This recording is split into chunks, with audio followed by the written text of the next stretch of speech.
Bottas, hoping this time round he can make it a blistering start, and Hamilton looking for another win, his 90th. Jolyon Palmer, Jack Nicholls, over to you.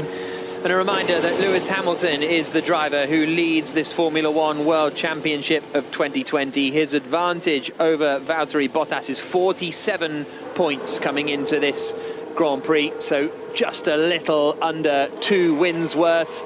And as a result, if Bottas can get a win today, he will close that gap a little bit, but it's Hamilton starting on pole position. Curiously enough, on the inside line for the first corner, because the right-hand side of the track, if you drive straight, becomes the outside of the track for turn 1, and that's a kind of little nuance I can't really remember seeing anywhere before. It comes to 2:10, and this is the Tuscan Grand Prix.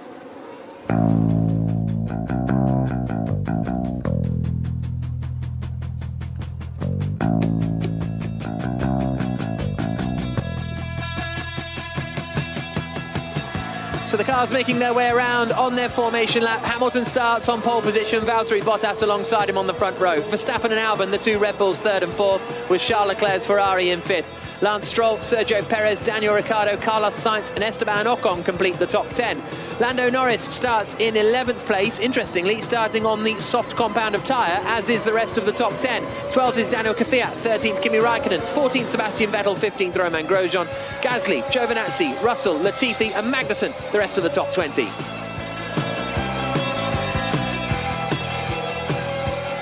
So Hamilton leads the championship. He's going to lead the way off the start. Will he lead it by the end of the first corner? Pole on the inside, as you say. We do have that in Monaco and Spa, but True. They are very short runs to the first corner, whereas this is a much longer run. I think that gives Hamilton a better chance of holding the lead. It's more rub it in because drivers stick to the right-hand side at the end of their laps because it's the shortest way over the line. So it's where the grip is. It's also, if Hamilton doesn't quite get as good a start as Bottas, then he'll have what should be the preferred inside line to sort of keep his teammate out wide and behind, ultimately exited turn 1. Outside of the top 10, Vettel on a soft, and curiously, Pierre Gasly on a soft. I thought he might try something a little bit more drastic in the AlphaTauri down in 16th, but winner last time out, he's gone for the soft tyre, the same as the top 11. Are you not surprised Norris is on the soft? Norris, he's more in a direct fight. He had a free choice. He'll have a new set of soft compared to the drivers ahead that will be on a used set, and I guess he wants to be on the soft to try and jump up into the top 10 with that bit of new tyre grip off the line. Cars coming around the final corner then at Buccine and ready to line up on the grid, Jenny Gow. Yeah, absolutely. And everybody is going to be looking at Pierre Gasly. Will he be able to overtake in these first 10 to 15 laps? That will be the cue everybody else will take on. Is this track a track that you can get around other people, or are you going to have to be stuck in a procession and look to pit stops to be your chance? So the cars making their way onto the grid now. Verstappen weaving left to right. Albon in behind him, 4th on the grid. What can the two Red Bulls do? Can Albon be used a little more effectively to take the fight to Mercedes? Can Albon keep the pace with Verstappen? It's all very well that he's there 4th on the grid, but the race pace for Albon hasn't been super strong this year either. So can he stay with the leading bunch and keep clear of the Ferrari of Leclerc in 5th? The Ferrari in 5th, probably not the 5th quickest car. So the Racing Points, the Renaults, maybe even the McLarens will be thinking they could try and get ahead of Leclerc at Ferrari's 1000th Grand Prix. Kevin Magnussen lines up at the back, starting on the soft tyres. He's going to be trying to get clear of the Williams as soon as possible. Russell once again out qualifying his teammate Nicholas Latifi. But Magnussen now pulls into position. The first ever Formula One race at Mugello in Italy about to get underway for the Tuscan Grand Prix. Bottas's car angled very aggressively over to the inside. All 5 lights are on and the race gets underway. Hamilton's not got away well at all. Bottas is into the lead. Verstappen is almost up into 2nd place, but he has to back out of it, I think, because he got a problem. Verstappen's race is over pretty much before it's even begun, and Leclerc is trying to fight Hamilton on the run down into San Donato. Leclerc has got up into 3rd position. It's 4th for Alex Albon. It's fifth, side by side for Stroll, and a spin. Round goes Sainz, and there's a spin further back as well. Vettel has collected Sainz. There's cars in the gravel trap. One of them is Verstappen, and it looks as though his power unit problems were not fixed in any way. He started well, but then just had no power. He's beached in the gravel, and there's a 100% chance of a safety car at Mugello. There we go. It seemed likely that there would be a safety car, and within 3 corners, there is one.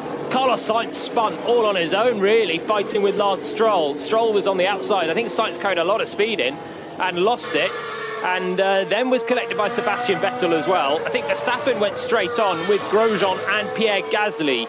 So the 3 of them seem out of the race down at turn 3. Oh, Grosjean, I think, has managed to continue. Has Gasly? Verstappen certainly hasn't. Oh, loads of gravel being brought back onto the track from Grosjean. I think Gasly's out of this race in the gravel as well with Verstappen.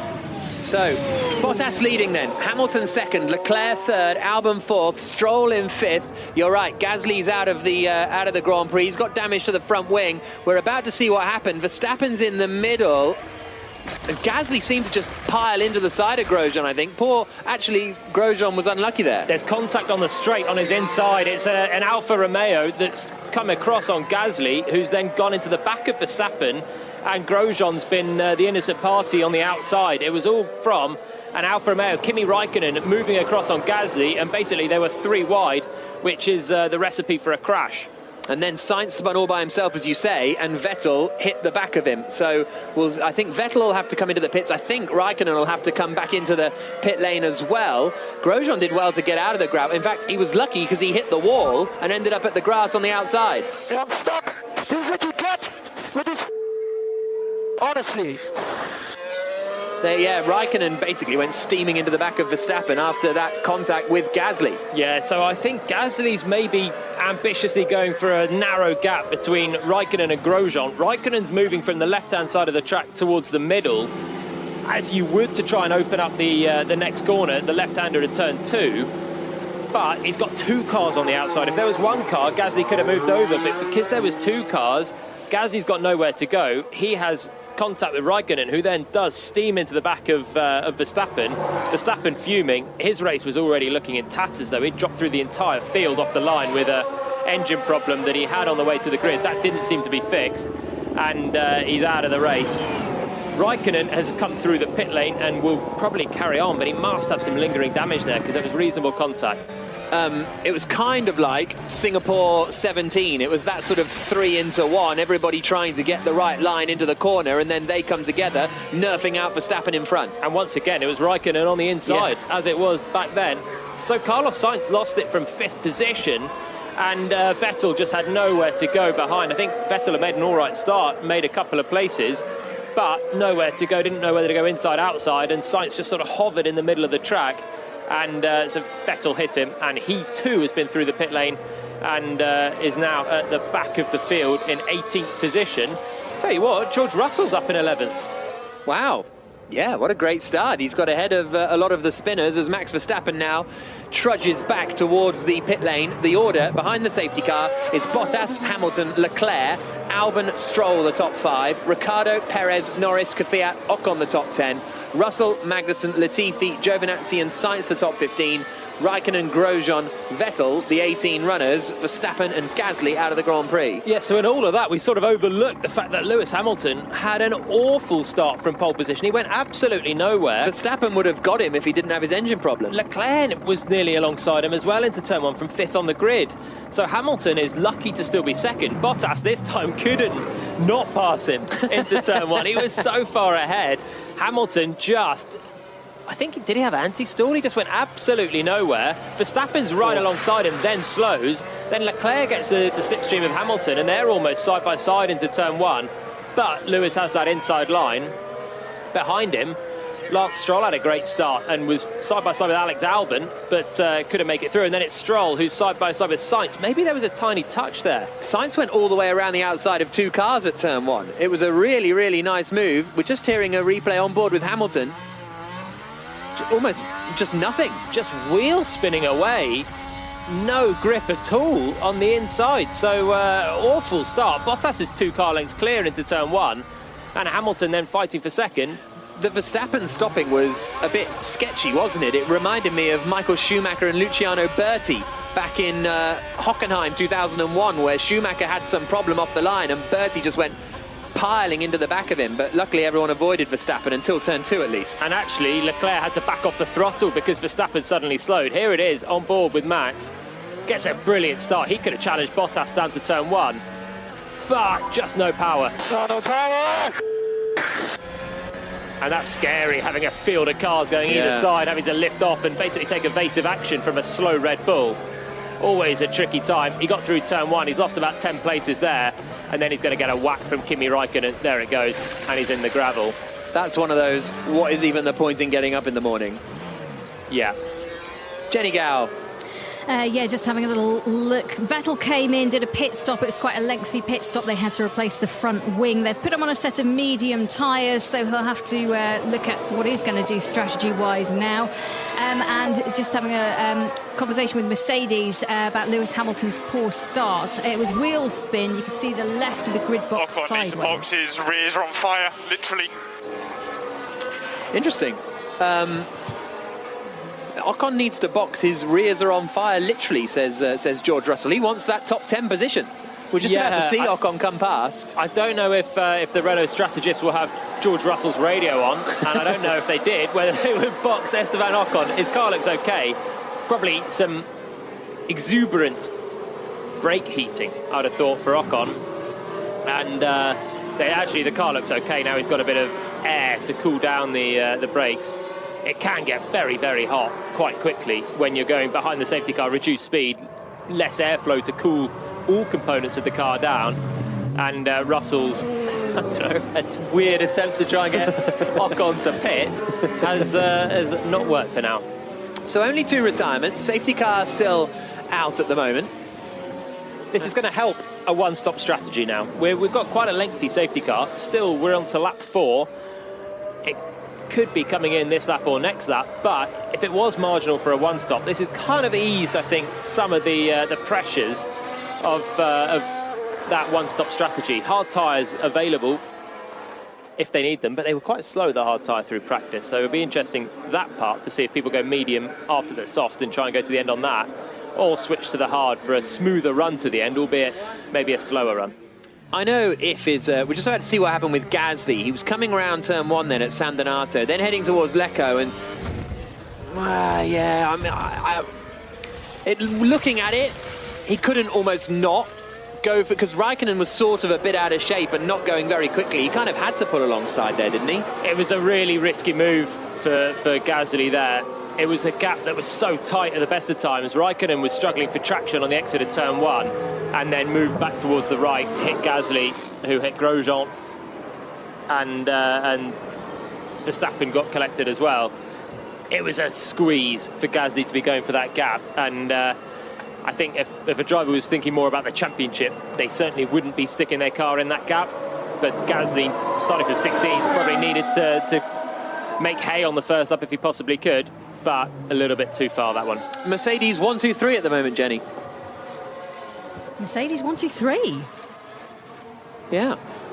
Well, Okay. the safety car out in front. Because of the safety car. My apologies. I was like, where are you going with this? Well, I because thought you of wanted course, to talk about the safety cars, so I was setting you up. You teed me up so well, I didn't realise. Let's do that. Right. It Mercedes doesn't 1, 2, help. 3, Jenny. Yes, absolutely, because the safety car is leading it out, and that is a Mercedes. However, this weekend it is painted in the Scuderia red to celebrate the 1000th race for Ferrari. So that's leading everybody out at the moment. But let me tell you, safety car periods this weekend have been pretty lengthy. Let me remind you, yes, this is a Ferrari test track, but it's where the bikes go racing in Grand Prix. And that means that the exits are smaller than they would be for a normal car racing circuit. So getting cars off the track cleared means that the safety car takes a bit longer to trundle around to give them the opportunity to clear those cars. A lot of gravel on the track as well. I think when Romain Grosjean rejoined, he dumped a lot of gravel between turns 2 and 3, and that's still there, and I imagine they'll want to give that a quick sweep if they possibly can before unleashing 18 cars still in the race into that on potentially cold tyres as well. Could be the recipe for another safety car. the FIA have deemed that the incident involving Sainz and Stroll does not need an investigation, which is easily the correct answer. Sainz down in 15th place now, so he's going to have his work cut out for him for the rest of the afternoon. So George Russell was a big winner. Sainz would have been a big winner if he hadn't have spun. Yeah, Raikkonen did get out of shape. That's why Gasly was able to pull up alongside so sort of dramatically. And wheel spin for Raikkonen, exited turn 1, just dragged him slightly to the inside where Gasly was. Racing incident. It's just, I think that's a typical Gasly going for a very, very tight gap. Raikkonen on the edge of grip, and just as a result having a slight oversteer and moving to the right. It's a typical crash, really. That's the common first lap crash, is 3 drivers vying for 2 spaces on the road, really. How long does it take behind the safety car to get your tyres? But do you have to keep the? Because I'm just watching Ricciardo weaving pretty dramatically down the start-finish straight, even though we're on lap 6 now of this safety car period. So, is it a case of if you let them drop too much, you can never get them back up? That you've got to sort of keep them there permanently the whole time the safety car's out? You possibly can get them back up, but it's very, very difficult. The safety car, it feels so slow when you're in a Formula 1 car. These cars are designed to be at proper racing speeds, and the tyres are designed accordingly with Formula 1 levels of load, and that's why you see so much weaving, just to put extra stress through the tyres, basically, and keep the temperatures high. Here's Hamilton. Track is okay. Hamilton saying the track is okay, presumably referencing the gravel at turn 2. Yeah, so it'll be interesting when we get going again. I've been underwhelmed by some of Bottas's safety car restarts this year. Now we've got role reversal. We've got Bottas out front and Hamilton with a good chance at trying to pass him. It's a long run down to turn 1 when they do get released from behind the safety car. I have to say, just looking at that Mercedes, they're the team that have this DAS system this year, the dual access steering system, and that really helps them. And moments like this where they've got a safety car restart to just control the temperatures of those tyres, and utilising that this weekend, and especially at this point in time, going to be key. Safety car in this lap then. We're about to get racing back underway. I know it's a big if, but if Verstappen hadn't had that electrical or power unit problem, we'd be looking at Bottas, Verstappen, Leclerc, Hamilton as the top 4, and then you're in for a very, very entertaining afternoon. But we still may be in for one, don't get me wrong. Safety car pulls in. Bottas has not gapped the safety car very much at all as they come around Buccine, and he's really got to go in a very obvious position down the start-finish straight. He floors it. Now, does he know? He's still waiting. This is a risky one from Bottas as they get towards the restart line, and he's still weaving. Bottas backing the pack all the way up, and Hamilton has not got a great restart, and there's a huge crash at the back. Huge crash. Into the wall is Kevin Magnussen. Into the wall is Carlos Sainz. There were more involved in that as well. Giovinazzi, the safety car deployed again. The order remains the same. But that was almost, I'm not blaming Bottas for that crash, but he was very, very slow and late getting back on the power. Everyone waiting. Latifi has lost out in that. Sainz is out of the Grand Prix. Giovinazzi's out of the Grand Prix. Magnussen is out of the Grand Prix. A lot of damage on the start-finish straight. I imagine this will be safety car through the pit lane on the next go. The opposite of what happened in Monza.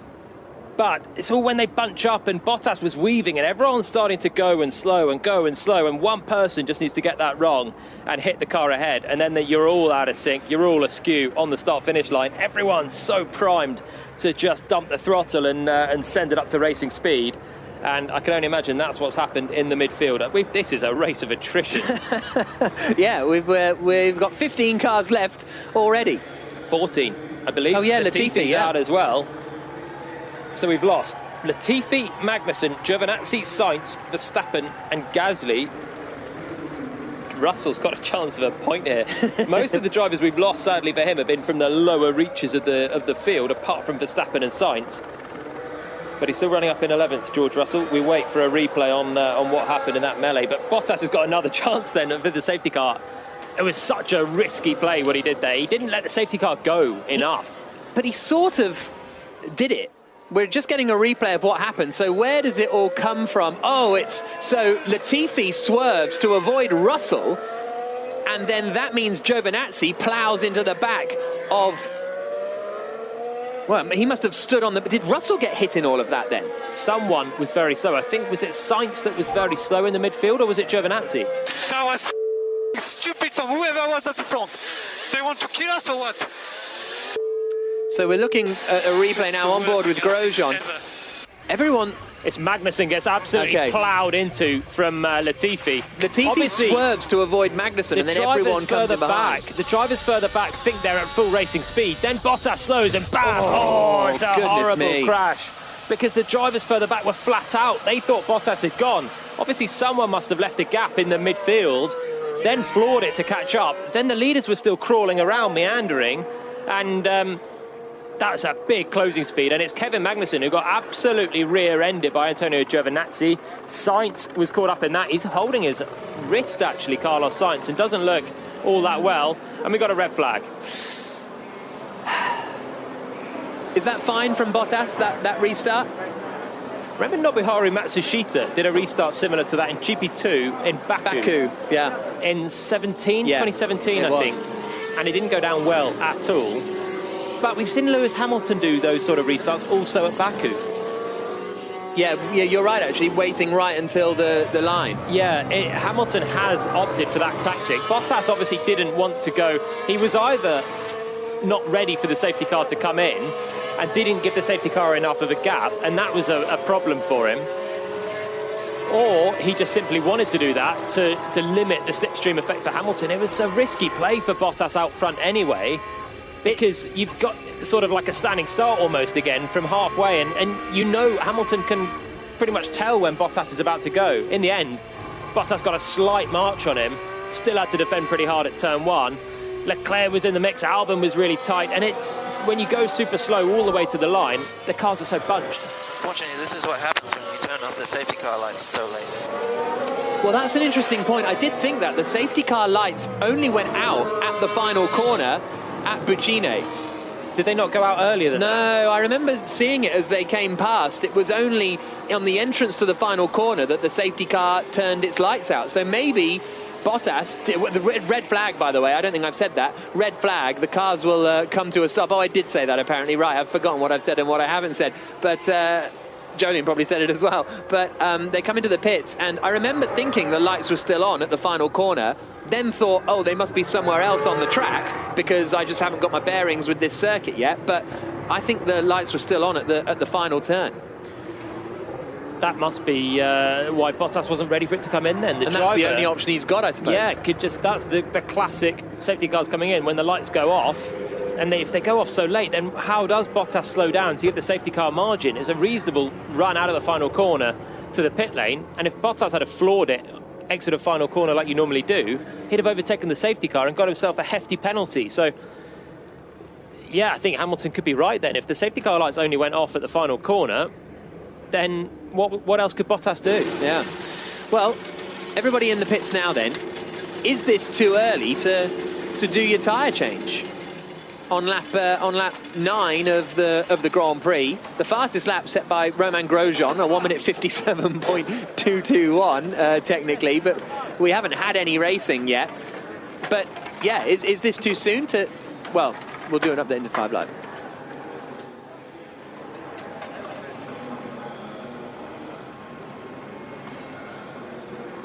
Well, we're on lap 9, John, and we haven't had any racing. There was a crash on the first lap, so the safety car came out. Then the safety car came in, and there was a huge crash on the start straight. So we've already lost 6 drivers from this Grand Prix without doing a racing lap. Bottas is leading. He got the start away from Hamilton. Leclerc's third. Verstappen, one of the drivers out of the Grand Prix. But, yeah, quite a hectic start. We have full commentary on the BBC Sport website. Yeah, is this too early to stick the hards on and go to the end of the Grand Prix, or even the mediums? Are we a bit too early for that? I reckon you've got to go for it. You've got to stick a set of hards on and go to the end if you possibly can. 50 laps feels like a long time. I'd say the chance of another safety car is reasonable still. And that, of course, would really throw the strategy out once again. But track position's so important that if you're a Mercedes, you're at the front, you stick on a hard tyre that can maybe go to the end, you just got to hold everyone up for 50 laps, and if the people that are not on a hard tyre will have to pit as well. That's a really, really nasty crash on the start. We're just getting another replay of it there, and yeah, there's nothing those drivers at the back could do about that. No, I don't know who could possibly be at fault. Someone must have left a bit of a gap initially, which is why the drivers at the back managed to find racing speed pretty much when the drivers at the front never did. They were cruising. So someone must have floored it in the mid-pack. Everyone behind that would have been blindsided by that, thinking they were racing, and the drivers at the front were still dilly-dallying, and Kevin Magnussen, minding his own business, suddenly got absolutely nerfed from behind. I think it... Yeah, we don't know, but I think it was Latifi that left the little gap, because he was the one he swerved to avoid Magnussen, and that's when Giovinazzi was just like, oh, that's the back of a car a metre away. To be honest, though, Magnussen's going pretty quick as well. Then he slows fast. Oh, that's the whack that Magnussen had. So he saw it coming earlier, but he was still going very quickly. Yeah. He slowed down because Russell ahead of him slowed down. Ricciardo went side by side, or Esteban Ocon went side by side just in front of Russell with Daniel Kvyat. They're all going at racing speed. Here's the sound on board Sainz. Wow. Oh my God. If you're okay. That's dangerous. That would have scared the bejesus out of him. He hit basically two cars simultaneously. It was Giovinazzi who hit Magnussen. They both then pretty much came to a stop with an impact. They were going very slowly, just the inertia of a crash, and Sainz is still roaring up behind them at close to racing speed, and he's got nowhere to go, and in a flash he's got two Formula One cars blocking his path, and wham, into the back.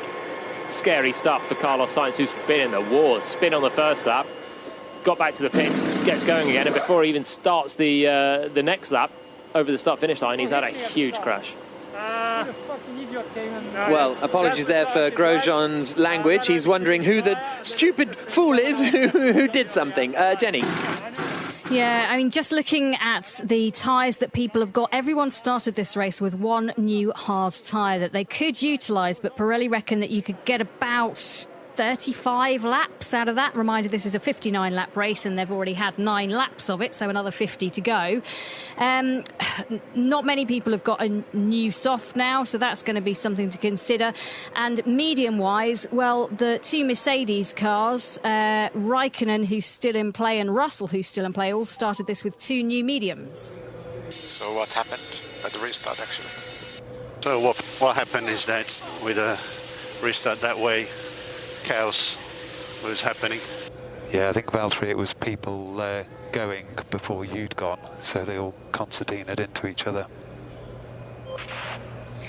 Well, that's Bottas asking what happened at the restart. I'll just give you the order quickly for what it's worth. Bottas, Hamilton, Leclerc, Albon, Stroll the top 5. Ricciardo, Perez, Norris, Kvyat, Ocon the top 10. Russell, Raikkonen, Vettel, Grosjean the top 14. Out of the race, Latifi, Magnussen, Giovinazzi, Sainz, Verstappen and Gasly.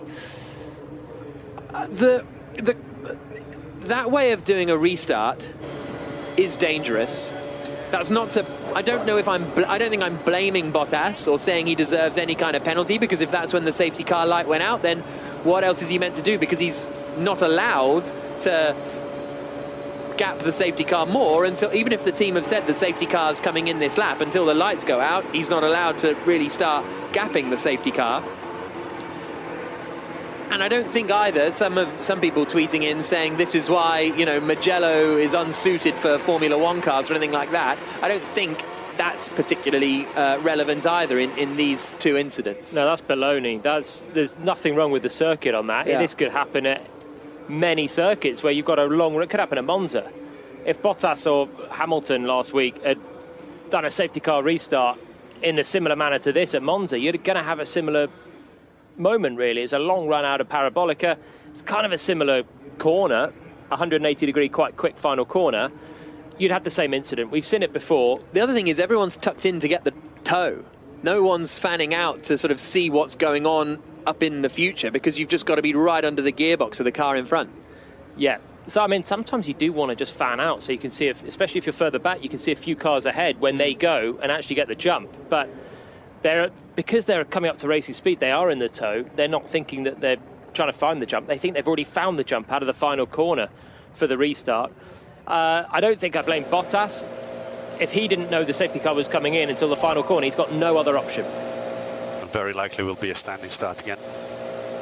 Bottas being told it'll likely be a standing start again. Now, is that going to give Hamilton a little worry, or is it you can get a better start the second time round? It's a chance for Hamilton.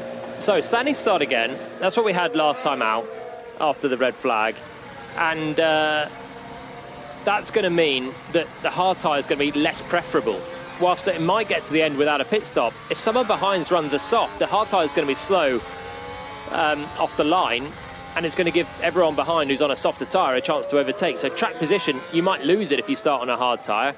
For Hamilton, the restart, I think it's a chance for him. He had really low grip off pole position, but if Bottas is now starting from that pole position that Hamilton was in, Bottas might have the bad start this time, and Hamilton might be able to use a bit more grip. What I will also say about Bottas's restart, having just seen it again, he was at a very consistent speed. Because sometimes the bad thing with restarts like that is they're accelerating, they're braking, accelerating, braking. He was pretty much a constant speed until he went. Yeah, I don't think that there's a problem with Bottas's restart. It's not the ideal restart. I think Bottas would say it's not the ideal restart. But if he saw the lights only go out at the final corner, he's entitled to do that, and in fact it's the only sensible option for him in the end. We've seen Hamilton do that in the past. At Baku, Hamilton's done that, and it's been fine. We've had no incident. It's been okay. Somewhere in the midfield there was a gap, which is why you've got a huge closing speed from the drivers behind who think they're racing, and the drivers ahead who are following Bottas and waiting for him to go. I don't know how the drivers further back thought they were racing. There must have been a gap that someone suddenly wanted to close, went flat out for a bit, and then everyone sees that car go flat out and assumes that everyone's gone flat out, when in fact they're still cruising and weaving further ahead. So, red flag, but the track looks pretty clear, I have to say. So I don't think we'll get the 10-minute... I don't think the 10-minute restart warning will be too far away. Jenny? Yeah, a lot of work going on the cars. I think the people that will benefit from this will be someone like Kimi Räikkönen. He had damage to his car from the first turn incident. First bit of the first turn incident. So the team at Alfa Romeo are just working on that right now. As we said, everybody has a free pit choice of what tyre they can go on, and the people look likely to potentially benefit from that. Kvyat, Räikkönen and Russell all have new softs. I've gone through the data and tried to work it out for you. So if Russell, let's say, now in P11, goes on to the start with a new soft tyre, gets the traction that he wants, then potentially could jump a couple of places at the start. That's where everyone's going to be looking to make the most of this restart. And not everybody has that new soft up their sleeves to be able to utilise. So it could be interesting. I think Russell's the one who's gone, you know, just having a little look at the screenshot of the start. The top 10 are all together, and then there's a bit of a gap back to Russell, who's in 11th place at the time of the restart. Again, not to blame Russell, but I think that's where the gap is in the order. He's maybe holding back a little to try and almost get the run, get a run up on the restart, almost. Yeah, so he's almost been caught napping maybe for a moment, then floors it. Either he's caught napping or he's trying to get a super run on about 10 cars ahead of him. With the closing speed it had, he could have flown past anyone. But then they're still not going ahead, so Russell backs off, and then everyone behind backs off quite suddenly, because you're not expecting the car ahead to back off. Which I think is Magnussen, and Latifi swerves to avoid Magnussen, etc. Yeah, and that's where you have the crash. I think you could be right with that. It could be Russell from 11th that left the gap, tried to close it down. Everyone behind thought they were racing. Russell saw ahead, because he could see everyone ahead still not pushing, but people behind could only see Russell going flat out until he suddenly slowed. So, still under red flag conditions, still no word on the restart yet. Quite a lot of work going on at the back of Sebastian Vettel's Ferrari, as he is in 13th place, second to last at the moment. Bottas is going to be leading when we do the restart, the standing start restart. Hamilton second, Leclerc third, Albon fourth, Stroll in fifth, Ricciardo, Perez, Norris, Kvyat, Ocon the top 10, Russell in 11th, Raikkonen 12th, 13th for Vettel, 14th for Grosjean, 15th for Latifi. Also a lot of work going on the rear left of Ocon's car. Now that's the one that Russell was saying was literally on fire earlier on, and it looks a little charred actually. It does look a little charred. Looks like when you've tried to clean a barbecue, but it hasn't all quite come off, but it's good enough. Toast a marshmallow on that. Sorry? You could toast a marshmallow on that. Looks great. Probably not what they want to do. Can I just give you a quick update? Just been listening across to Max Verstappen. Obviously, he's out of this race, had no power at the beginning of the race and went backwards. He is not a happy man. He said we shouldn't be in that position in the first place. So this is a second race retirement for Verstappen, and he is clearly not happy with the power issues and reliability issues that Red Bull is throwing at him at the moment. Championship challenge for Verstappen looked fairly rosy a couple of races ago, didn't it, when we were in Spa? Now it's all but crushed on the floor and looking about as healthy as Ocon's brakes.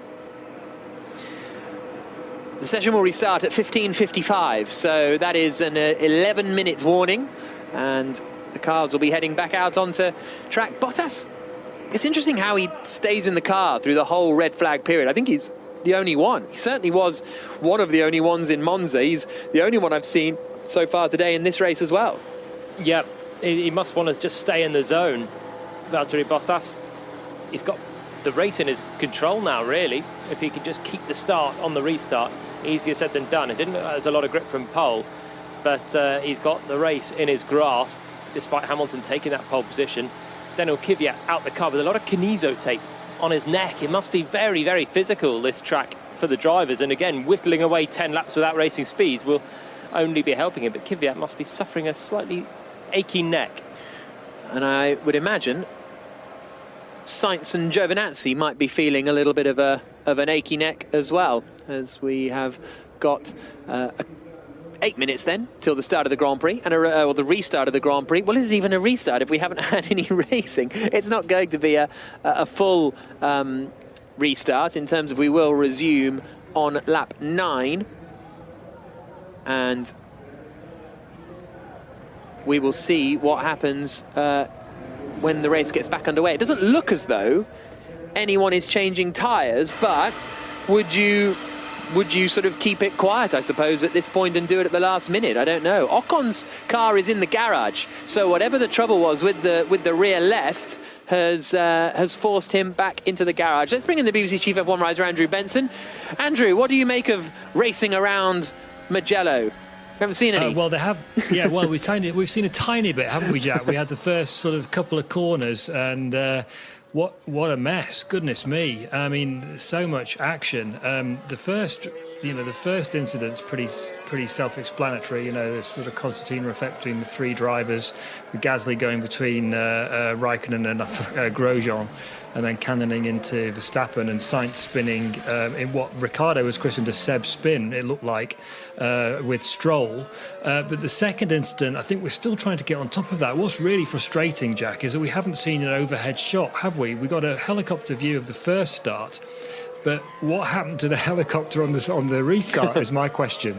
It looks like, as you were saying from that picture, someone's gone before Bottas has gone. And obviously the problem was created partly because, this is not to blame Bottas, but he's obviously very wary of the slipstream that Hamilton could get behind him and trying to avoid that as much as possible. There's obviously the question about when the safety car lights were turned off and whether that was wise. And then just seeing the replays of this horrific pile-up, Magnussen hasn't gone, everyone else behind him has. Magnussen's still measuring his speed from the cars in front, and then he gets ploughed into by Giovinazzi, and then Sainz ploughs into both of them. Giovinazzi nearly goes over, he's completely on his side. It's an absolutely horrifying accident. It could have been a lot worse than it was, and no wonder the drivers are swearing when they're talking to their teams. And it's going to take the FIA a little while to pick that one apart, I think, as to who was to blame. I'm fairly sure now that it's Russell, whether it's penalty worthy or not. But having seen that replay a few times, Russell has the gap. He kind of floors it to catch up, and then just sort of eases out the way. If you see what I mean, like he sort of eases off, pulls to the right because he's kind of chilled about it.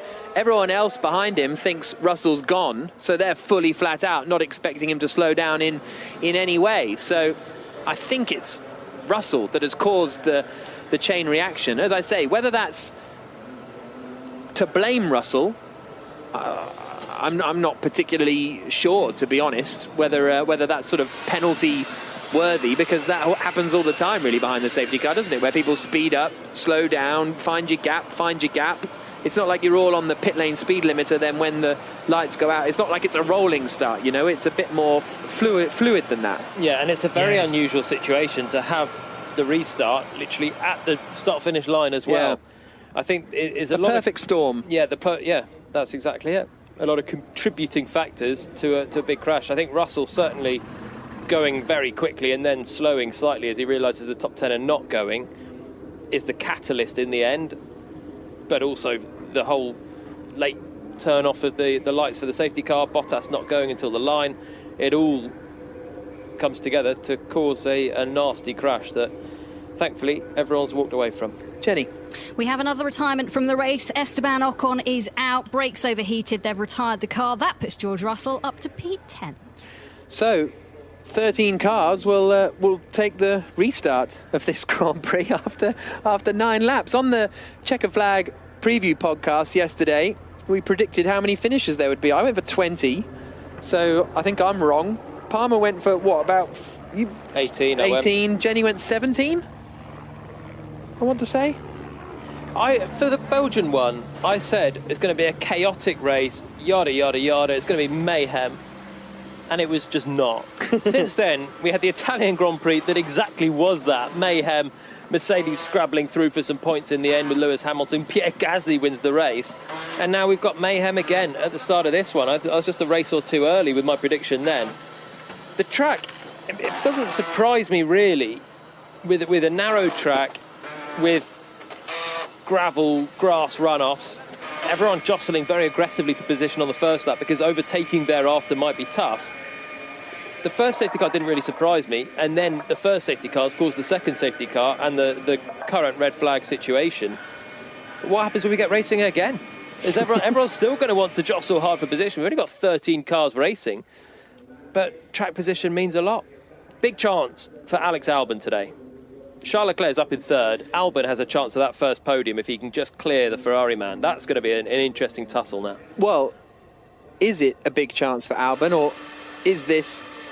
Well, we're going to do an update into 5 Live in a moment, but I would ponder, is this he has to finish third today in this scenario? You know, it's like if he was fourth behind Verstappen, we'll see.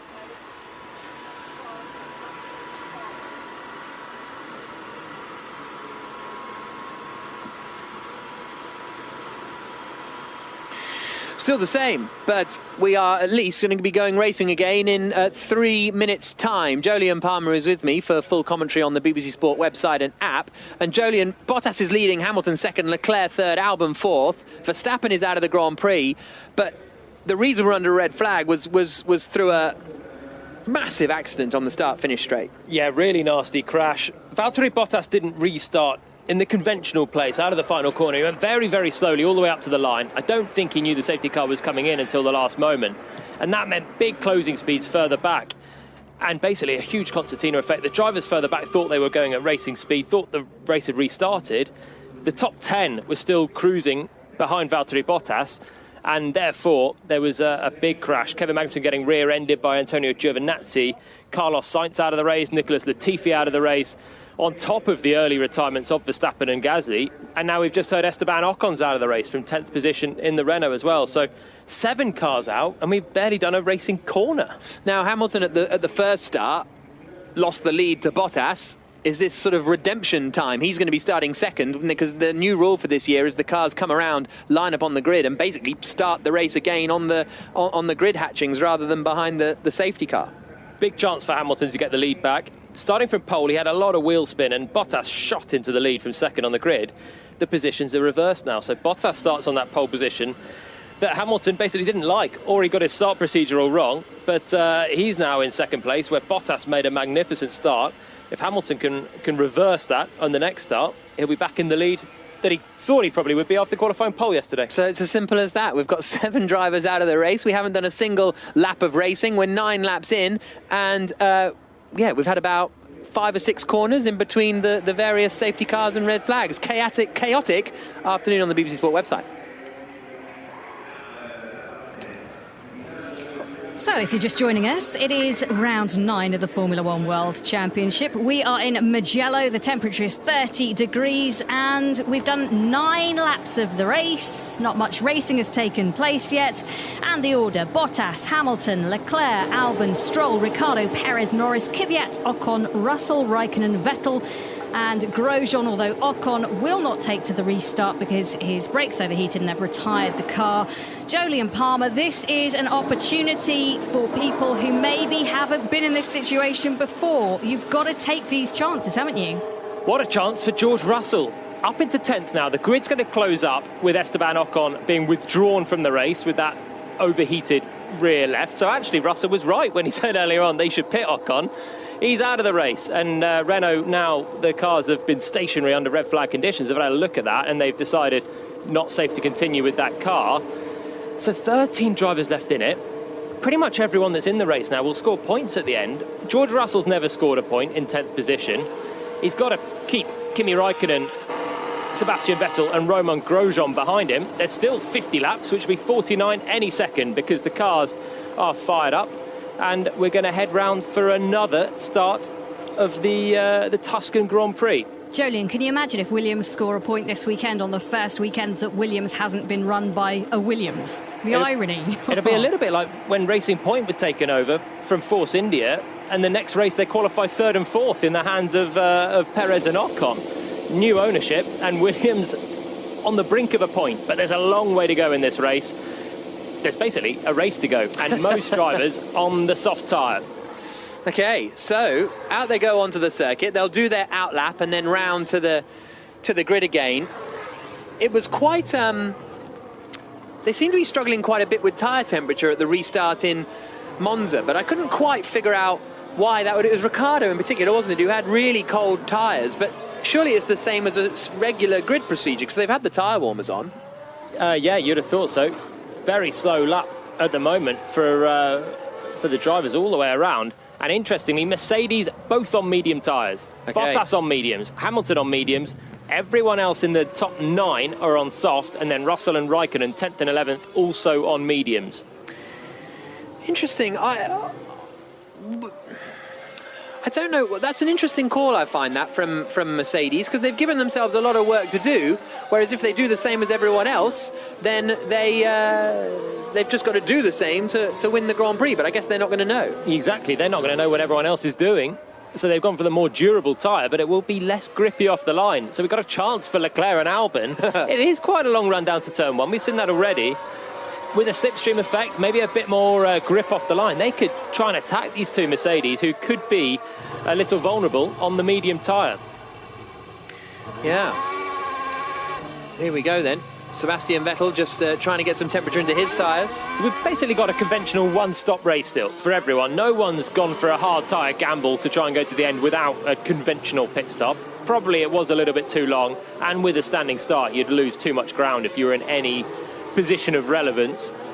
So everyone's going to have to pit in the remaining 50 laps of the race, 49 once we get going.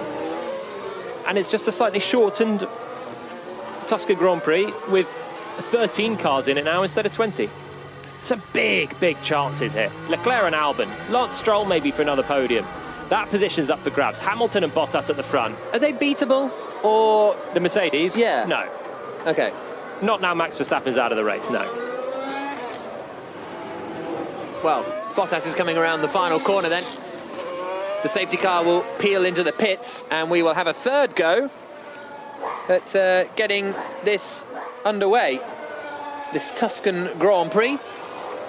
Bottas will be on pole position on the right-hand side. Hamilton will be alongside him on the front row.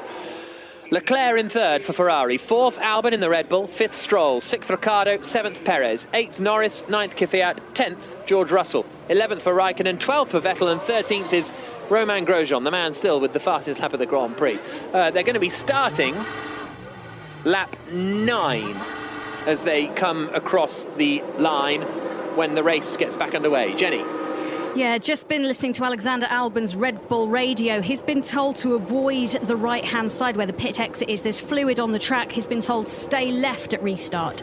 It's a very smoky front brakes for Lewis Hamilton. There was a bit of cement dust put down, you're right, from the cars. It's really, really smoky, the front brakes of Lewis Hamilton. The race about to get back underway, but Hamilton's front wheels are really, really looking like they're in a bit of trouble. Hamilton gets a better start this time, immediately dives across, covers the inside and is tucked right behind Bottas. He then goes to the outside. Leclerc tries to make it 3 wide, and Bottas has been passed around the outside of turn 1 by Lewis Hamilton. And if that doesn't sum up the championship campaign, I'm not sure what does. Leclerc is in 3rd, 4th is Stroll, 5th is Perez, 6th is Ricciardo. So where has Alex Albon gone in all of that? The answer is backwards. He's now going to be behind Ricciardo as well, and that might sum up his campaign as well. So that is the order. Hamilton back into the lead of the Grand Prix. Great move from Hamilton. Bottas once again on the first lap, just soft, really soft with Lewis Hamilton to allow him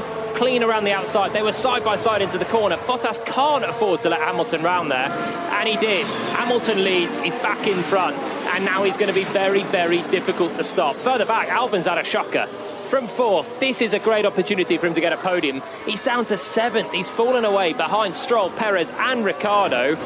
The only Red Bull left in the race, a car that qualified 4th. He's mired back in the midfield. I didn't quite see what happened to him. I was busy looking at the Mercedes out front, but Albon's had a stinker there.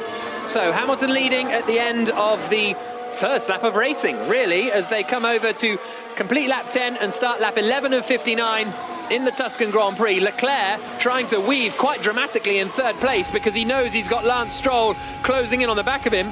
Stroll's got an awful lot of speed here. He doesn't have the DRS yet. He still might fancy it into turn 1 at San Donato. He does not. But Leclerc is going to have his work cut out if he wants to take a podium at Ferrari's 1000th Grand Prix this afternoon. Yeah, what a result this would be for Leclerc. It's just been made easier by the fact that Albon's dropped down the order. But he's now got 2 racing points just behind him, who are also very quick. And the straight line speed, when they get DRS shortly, will be the closing speed will be big. Leclerc needs to try and break that DRS barrier. Right now he's 7th. He needs another 3 on Stroll just to make sure the Canadian behind him doesn't pick up the DRS, because the closing speed will be big when he does. Mercedes are gone. 4 seconds Hamilton's got on Leclerc already, and they're on the medium tyre. His fronts were really smoky. I wasn't over-exaggerating that, was it? I've never seen anything like it on a grid. No, like a bonfire on each of the front wheels. But clearly so much work he did on the formation lap, and it didn't catch light when the car stopped. Albon was just a terrible, terrible getaway. In fact, Kvyat got past him at one point. He then managed to hang it out round the outside and gain a bit more positions. Then thought about getting the inside to Ricciardo, but wasn't to be. And Albon down to 7th place. But Hamilton, look, he had the slipstream. He went to the outside of Bottas, but Bottas seemed to brake meters earlier than Hamilton. It was a smart move from Hamilton, but Bottas just makes it so easy for him on the first laps of the races. When he's behind, he doesn't try and overtake. When he's in front, he doesn't try and defend, really. It's really poor racecraft from Bottas, and he's let Hamilton through into the lead, and now how is he going to beat Lewis Hamilton now? They're very even on pace, and Hamilton will get the strategy priority out front. It's the key moments that Bottas doesn't do himself any favours, and it's the wheel-to-wheel stuff that he's just really weak, to be honest. And Hamilton now leads by 1.6 seconds. We've been here so many times this year, and so many times it's the start that lets Bottas down. Lap 12 of 59, Hamilton leading, 2 seconds clear of Bottas. Then it is 3.4 seconds back to Leclerc, who's going to be under big pressure from Lance Stroll before too long, although Stroll kicks up a little bit of gravel coming out of the second it was coming out of Corintau that he kicked up a little bit of the gravel. Hamilton leading, Bottas second. Leclerc, he's just about far enough ahead of Stroll at the moment. Stroll might actually not quite get the DRS as they come out over the start-finish straight. Yeah, Leclerc doing a good job. 1.1 seconds clear of Stroll, but was he there before the DRS activation? Yes, he was. Stroll doesn't have the DRS. And Ricciardo here is going to have a chance to try and pass Perez. Down the start-finish straight towards San Donato, the first corner on this circuit, a long 180-degree right-hander. Ricciardo ended up a little bit too far back, couldn't quite close in. Hamilton sets the fastest lap of the Grand Prix, a second quicker than Valtteri Bottas that time around. So Bottas 2 seconds back, Leclerc third, Stroll fourth, Perez fifth. Ricciardo, Albon, Norris, Kvyat, Russell, the top 10. So Russell's got back ahead of Raikkonen. Raikkonen got ahead of Russell off the start, but the Williams is back in front. He did it on the last lap into turn 1, so good stuff from George Russell on the same tyre as Kimi Raikkonen, the mediums, that will be more durable than everyone else around him. The only Russell, Raikkonen and the Mercedes that are on that tyre, he's got a chance. He's got track position for a point right now, and he's just put more than a second to Kimi Raikkonen behind. He's probably got the pace on generally those cars behind. Vettel, has he got damage after that hit with Carlos Sainz on lap 1? The Ferrari in 12th, you'd say, should come past the Williams, but then it's just an Alfa Romeo and a Haas behind. There's a chance that some of these underdogs, at least one of them, can score a point here. So the top 10, Hamilton, Bottas, Leclerc, Stroll, Perez, Ricciardo, Albon, Norris, Kvyat, Russell. Those are the point scorers at the moment. Raikkonen just outside of the top 10. Yeah, not happy at all, just listening across to his radio. They did some work for the damaged bits, barb balls, etc. when he was in the pit, but they've obviously altered the wing level, and he's just saying this is horrible to drive right now. Okay, so not good times for Kimi Raikkonen in 11th position. He's now over a second and a half behind George Russell in 10th place, and he's only 3/10 actually ahead of Sebastian Vettel as they come down towards turn 1. Is Vettel going to be close enough to make a move? No, he's not. They're still 0.4 of a second apart as they swing through the first corner at San Donato. Now Stroll is getting back onto the back of Charles Leclerc. He's managed to gap his teammate Perez by quite a margin now. And Perez is falling really into the clutches of Daniel Ricciardo, who's looking quite racy in the Renault. 0.6 back from Perez, who's drifting away from his teammate Lance Stroll, who in turn, as you say, is catching Leclerc. So we've got a battle for 3rd and a battle emerging for 5th, with Perez just ahead of Ricciardo and Alex Albon running with them as well. That 14 of 59. Hamilton and Bottas in 1st and 2nd at the moment. Both started this second start of the race on new medium tyres. Do you expect they'll try and go to the end, or actually, if they don't need to, they can just come in for a pit stop when everyone else does a pit stop? Everyone's got a pit. I don't think they'll get to the end on the medium tyre, but everyone else is on a soft tyre and they'll have to pit as well. So this is a walk in the park for Mercedes. It's just a inter-team battle. Here comes Ricciardo right on the back of Sergio Perez as they come down towards San Donato. Perez covers the inside, Ricciardo to the outside, and in a easy DRS pass, breezes past the racing point down into turn 1. So Ricciardo up into 5th, and now he'll set his sights on Stroll. Is this going to be Renault and Ricciardo's first podium? Yeah, he's now in with a chance. He's cleared one racing point. He's got another racing point just ahead now in Lance Stroll, and then Charles Leclerc for that 3rd place. The Mercedes, they're in a direct head-to-head for 1st and 2nd. Hamilton's going to be very hard to stop for Valtteri Bottas, but this race for 3rd could be absolutely cracking for the rest of the race. We've got Ferrari ahead of Lance Stroll in the racing point, Leclerc in the Ferrari ahead of Stroll, Ricciardo now in the Renault, then we've got the second racing point of Perez, and then Alex Albon, who's now going to close in behind Perez and will have to make a pass pretty quickly if he's not going to lose too much time to those ahead. Yeah, they're all on the used soft tyres in that battle. Everybody's going to have to do another pit stop. Nobody can get to the end on their current tyres. Reckoning pit window now somewhere around lap 24. Okay, well, that'll all depend on who decides to go aggressive, doesn't it, really? With Leclerc in 3rd, Stroll in 4th. Ricciardo is 1.2 seconds back from Stroll, so he's not getting the DRS yet. Stroll is getting the DRS on Leclerc. Albon is getting the DRS on Sergio Perez, who doesn't have it. So here they come down towards San Donato. And there is Stroll actually trying to go around the outside of Leclerc. Wasn't expecting that one, and not sure Leclerc was either, but he manages to hold the place for the time being. Albon didn't get ahead of Perez at turn 1. Perez holds on to 6th, Albon in 7th, but well, hopefully I get a replay. I wasn't expecting it to come that time from Stroll, but he was looking racy. Must have been some big closing speed for him at the end. Leclerc covered the inside and did enough to keep Stroll behind in a manner that Bottas couldn't for Hamilton. It was a similar side to side. And of course, Ferrari not renowned for their straight line speed at the moment. No, exactly. Leclerc's going to have his mirrors full for a long time, I'd suggest, in this race. Then there's strategy to come into it as well, because the racing point behind is quicker. There's a Renault behind as well that's going to be quicker. It's going to be a tough one for Leclerc to keep this 3rd place, but he's more aggressive than Bottas ahead. He will get his elbows out and do everything he can to keep this podium for Ferrari on their 1000th race. Vettel behind has made a nice move around the outside of Kimi Raikkonen. So he's now up to 11th, and the next car ahead of him is George Russell in that 10th place. Hamilton across the line then to start lap 16, to start lap 17, my apologies, and his advantage is 1.4 seconds over Bottas. Bottas was a tenth quicker on that last lap.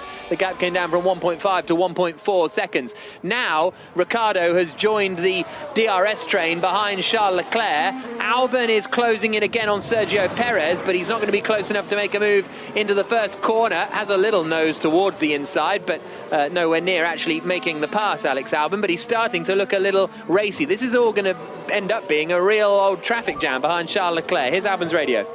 We just need more power. Yeah, understood. We just need more power, says Albon, which I think every driver on the grid would say. He's struggling to get a big enough run. The Renault's very slippery in a straight line. They were really quick at Spa. They were quick in Monza as well. And that would have helped Ricciardo breeze past Perez in a manner that Albon's not able to. And he's a bit frustrated right now. Perez is slow in the final corner. He's washing wide with a lot of understeer, and Albon's able to get a good run every time. And that's why Perez is very, very vulnerable on that start-finish line. On top of that, he's not within a DRS of the car ahead. He's not far from Ricciardo. And he might have just closed in within a second of the car ahead, so Albon might have missed his chance here. But bemoaning a lack of power, everyone will be the same.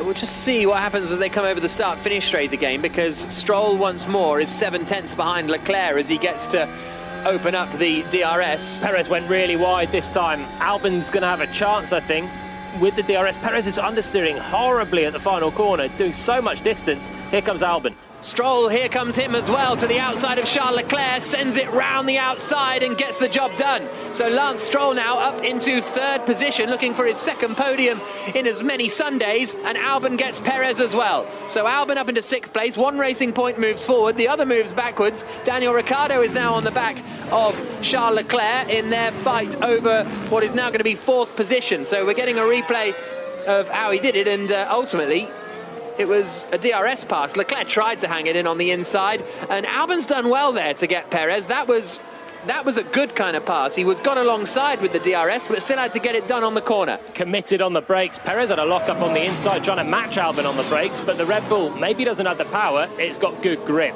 It helped Albon qualify fourth yesterday, and now he's getting back there with the move on Perez, back up to sixth position. Good overtake there. Committed around the outside. That's what we like to see. The problem for them is Stroll might scamper away in third. Leclerc is vulnerable there. Let's get him. Leclerc's vulnerable. Let's get him. And actually, the Renault's really close. This is going to be a slam dunk, I think, as they come into the final corner at Bucine. Then through the left-hander, Daniel Ricciardo in the Renault, trying to pass Charles Leclerc's Ferrari. Down the start-finish straight now. They're about to start lap 19 of 59. Ricciardo closing in, huge closing speed. Here comes the yellow Renault. He'll go to the outside, and there's nothing Leclerc can do to stop Ricciardo moving up into fourth place. Now the hunt will be Ricciardo trying to pass Stroll for third. And we probably will hear another radio message of "I need more power." Leclerc just cannot defend and hold these positions. Twice on a straight line now, he's just been passed with nothing he can do. Stroll passed him, Ricciardo passed him even more comfortably in that Renault, which is quick in a straight line. And now he looks behind and sees Alex Albon approaching quickly as well. So Hamilton leading the Grand Prix, 1.4 seconds ahead of Valtteri Bottas in second place. Lance Stroll is third for Racing Point. Daniel Ricciardo is fourth for Renault. Fifth is Charles Leclerc in the Ferrari. Sixth is Alex Albon, who's going to be the next driver within striking distance of Leclerc. Perez seventh, Norris in eighth, having quite a quiet race actually, considering all of the midfield pack. McLaren don't have the pace to fight at the front of the midfield this afternoon. Kvyat is ninth, Russell is 10th with Sebastian Vettel not really, closing in at about 0.2 of a second a lap, so the Ferrari not flying up to the back of the Williams. Raikkonen is 12th, Grosjean is 13th. A reminder, the retirements: Ocon, Latifi, Magnussen, Giovinazzi, Sainz, Verstappen and Gasly. Now he's free. Lance Stroll's pretty much matching the two Mercedes for pace out front. A little bit slower actually this time around, but half a second off Bottas. He did a good lap just before. Here comes Albon. Leclerc then in fifth position in the Ferrari. Alex Albon in the Red Bull swings to the outside.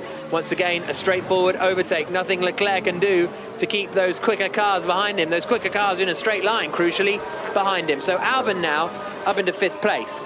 And this is what I was alluding to a little earlier on before we went to do the update into 5 Live. With Albon starting fourth, this wasn't a chance for Albon to get the podium. This wasn't like, oh, he's got a shot at the podium. For me, it was, he's got to get this podium. He qualified 4th, comfortably clear of the midfield. His teammates out of the Grand Prix. Anything less than a podium today for Albon is an underperformance. And then he went from 4th to 7th Right. on the restart. But would you concur with that assessment, or? I'd concur. Sometimes we've seen Ferrari have some good race pace and Leclerc have some really great races this year. And Racing Point as well. They can be tough to beat on occasion. On occasion. But for Leclerc particularly, I mean, he finished 2nd in the season opener. He's been on the podium at Silverstone as well. So I didn't think it would be a slam dunk for Albon, but actually seeing Leclerc's pace now, he's struggling in a straight line, but he's not quick through the corners either, and that's why he's only just ahead of the competition as they come out of the final corner. So Leclerc struggling so much means Albon had to be getting that 3rd place, but he's going to have to do it the hard way now because he's got ahead of Leclerc. He's got Ricciardo and Stroll ahead of him now in 4th and 3rd. Here goes Perez on Leclerc. So this will be the next position lost for the Ferrari driver. And he drops down to 7th position. Perez sends it up the inside. Leclerc feels a bit racy, tries to go all the way around the outside of Perez to keep the place. Can't quite pull it off, but 10 out of 10 for trying there. Leclerc in a very, very slow Ferrari. And it is not good. He wants to go onto the other tyres, it seems, says Charles Leclerc on the radio. Lap 21 of 59. He's on the same tyres as everyone that's just overtaken him, but really, really slow right now. This is actually more humbling than it could have been for Ferrari. Actually getting up into 3rd place was great, but looking so average right now, just being passed and ditched by everyone. He's now 8 seconds away from Lance Stroll, and before long he's going to have Lando Norris cruising up to the back of him as well in the McLaren. Norris is now pretty much a second away from Leclerc. He's had a quiet race, as you say, but Leclerc's lack of pace has just dropped him really away. And what do you think about Plan C? Plan C? Well, we have nothing to lose. We are so slow. We have to take the decision quickly. I'm getting overtaken. More just, anyway, just Plan C, Plan B, blah, blah. I don't know. Vettel's dropping away from Russell. Well, it's 2 tenths that lap. They're pretty equal on pace. Leclerc pits. Okay, so the decision's been made. Into the pit lane comes Charles Leclerc, and he is going to, what's he going to go onto then? Let's see. It is a set of the hard tyres. The softs come off, the hards go on. He'll be going to the end of the Grand Prix, and we'll see what he can do. That promotes Russell up into 9th place, Vettel 10th, Raikkonen 11th, and Leclerc drops to the back of the order. Jenny Gow. Yeah, frustration there for Charles Leclerc. He's been on the radio a lot bemoaning his fate, and you can't blame him really. Just looking at the 2 racing points as well, remember Perez doesn't have the upgraded car this weekend. That's been given to Lance Stroll, so might just be one of the reasons that Perez not being able to get quite as much juice out of his car as Stroll. Yeah, Stroll's having a really good race though, got to say. Even if you know, these upgrades that Formula One cars drivers bring for one team and not the other, it might give you I always feel like it will give you something, but not enough to have sort of this strong a race that Stroll is having. But he's had many strong races this year. It's not a surprise anymore when Lance Stroll is flying in the top 3. He did it already in Budapest, was running in the top 3 for half a Grand Prix, ahead of Valtteri Bottas for half a Grand Prix, ended up finishing 4th. He finished 4th again in Barcelona. He got the lucky podium in Monza, which actually he probably didn't deserve that one, but that was a topsy-turvy race that anything could have happened, and he did luck into it. But now he's up in 3rd, and he's on course for a genuine podium. There's a long way to go, 35 more laps. He's got Daniel Ricciardo just over a second behind, so he's got a lot of work to do. He's got Alex Albon still in the mix. There's really a 3-car race right now for that 3rd place. A Racing Point, a Renault and a Red Bull. But Stroll's doing everything pretty well right now. That 23 of 59 in the Tuscan Grand Prix, and Hamilton is leading 2 seconds clear of Valtteri Bottas. That gap has gone up quite a lot actually on this lap. Hamilton's extended it by 3 tenths, 2/3 of the way around the lap so far. He was also 3 tenths quicker on the last lap. Just measuring their pace, I think the 2 Mercedes, they're not as quick as Daniel Ricciardo, for example, on the last lap. They're matching all the midfielders now on a tyre that is slower but should be more durable than a soft tyre, and they're in a Mercedes. So I think they're just managing the pace. Absolutely no frills right now for the Mercedes team. 13 seconds ahead of Lance Stroll. That kind of shows how steady they're going. Yeah. Considering Stroll was held up for a long time behind Leclerc, since he's been released, he's not been all that much slower than the two Mercedes. Hamilton leading. For Stroll, he got a podium last week. The two drivers behind him are going to be super motivated for a podium here. You've got Daniel Ricciardo in a Renault, who's not had a podium since 2018 now, and this is a 7-time race winner. Very aggressive driver, would love a podium with Renault before he leaves at the end of the year. And then you've got Alex Albon, who's never had a podium. Driving for Red Bull has a good chance. So the drivers behind Stroll are not going to be struggling for motivation one jot. And Ricciardo has just nudged within a second of him. That 24 of 59, the two Mercedes, Jenny, 12 seconds clear of Stroll in third position. And just to add insult to injury, if you weren't across it, fastest lap is Hamilton's, so he would get the additional point at play if it finished like this. Yeah, indeed, but I guess if they got to stop again, that's probably when the fastest lap will come, when they come out of the pits onto their new tyres. And that 24 of 59, bit of a slide there for Lance Stroll as he comes through the exit of turn 12 at Corintau, and now out down towards San Donato again. And Stroll is getting a little bit caught here by Ricciardo. Is the DRS going to pop open this time? I think it might for Ricciardo as they come over the start-finish straight. It does. Ricciardo's going to be closing in on Lance Stroll here in the Renault Daniel Ricciardo. Yellow and black paint scheme. And he's going to be really putting the pressure on Stroll before too long. He has got some straight line speed in that Renault. He was only just within DRS range, popped it open, and just really caught up to the back of Stroll. Here's Hamilton. This tyre doesn't feel great. Rear sliding. Hamilton saying the tyre doesn't feel great. Rear sliding. If you're playing F1 radio bingo or the F1 radio drinking game, have a swig. That 25 of 59, approaching half race distance, despite the fact we've been going for an hour and 10 minutes. Well, we haven't really been going for an hour and 10 minutes. We've been talking for an hour and 10 minutes about a Grand Prix at least. Ricciardo now in the battle for third, right with Lance Stroll. And Stroll's going to fight hard to defend this. And Stroll, he made a good move earlier on around the outside of Leclerc to gain that third spot. And he's going to fight Ricciardo hard. He's going to have to, I think, because Ricciardo has got the bit between his teeth right now. I think he's still within DRS range of Stroll. It's going to be really, really tight once again. Stroll needs to keep him as far away as he can with this DRS because the Renault's closing speed is seriously quick. Out onto the start-finish straight once more.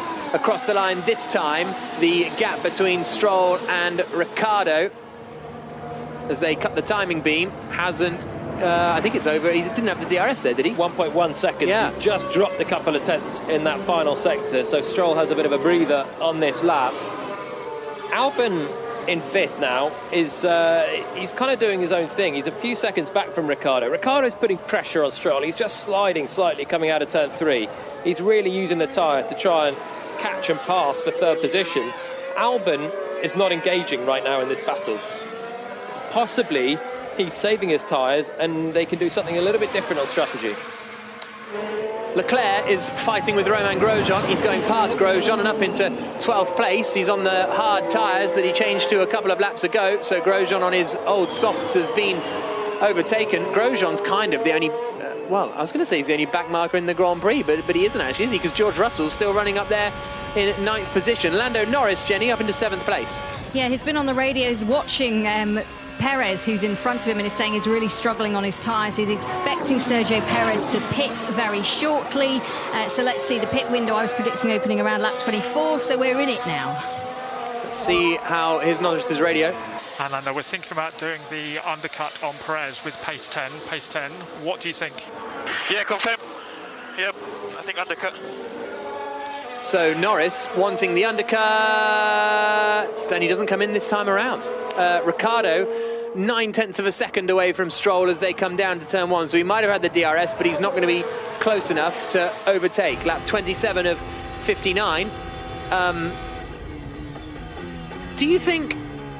is that some radio trickery from McLaren? Because surely you don't go on the radio, right, let's undercut the car in front next lap around, surely. After he's also just said that he thinks Perez needs to pit. Are they trying to force Perez to pit? Possibly. possibly. Perez and Racing Point will be listening into Norris's radio. You don't declare to the world that you're going to do the undercut.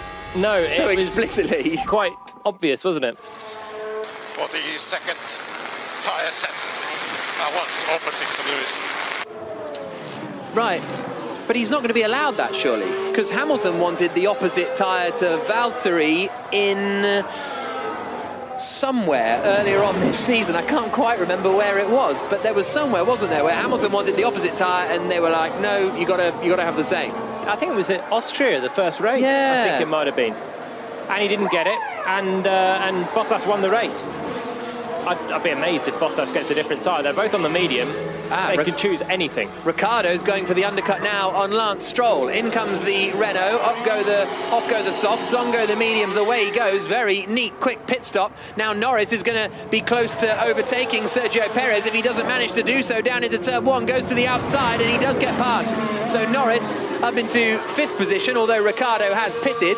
So that's a net 6th for Lando Norris, getting the job done on Sergio Perez. Big move there. Ricciardo pitting from 4th. This is the undercut attempt that Norris was talking about in McLaren. They're doing it to try and pass the other Racing Point. So nice diversion tactics for McLaren, if anything. Thinking about Perez strategy, whereas now Stroll needs to put in a very, very good in-lap, and he's actually not on a great one right now. Let's see Ricciardo's outlap.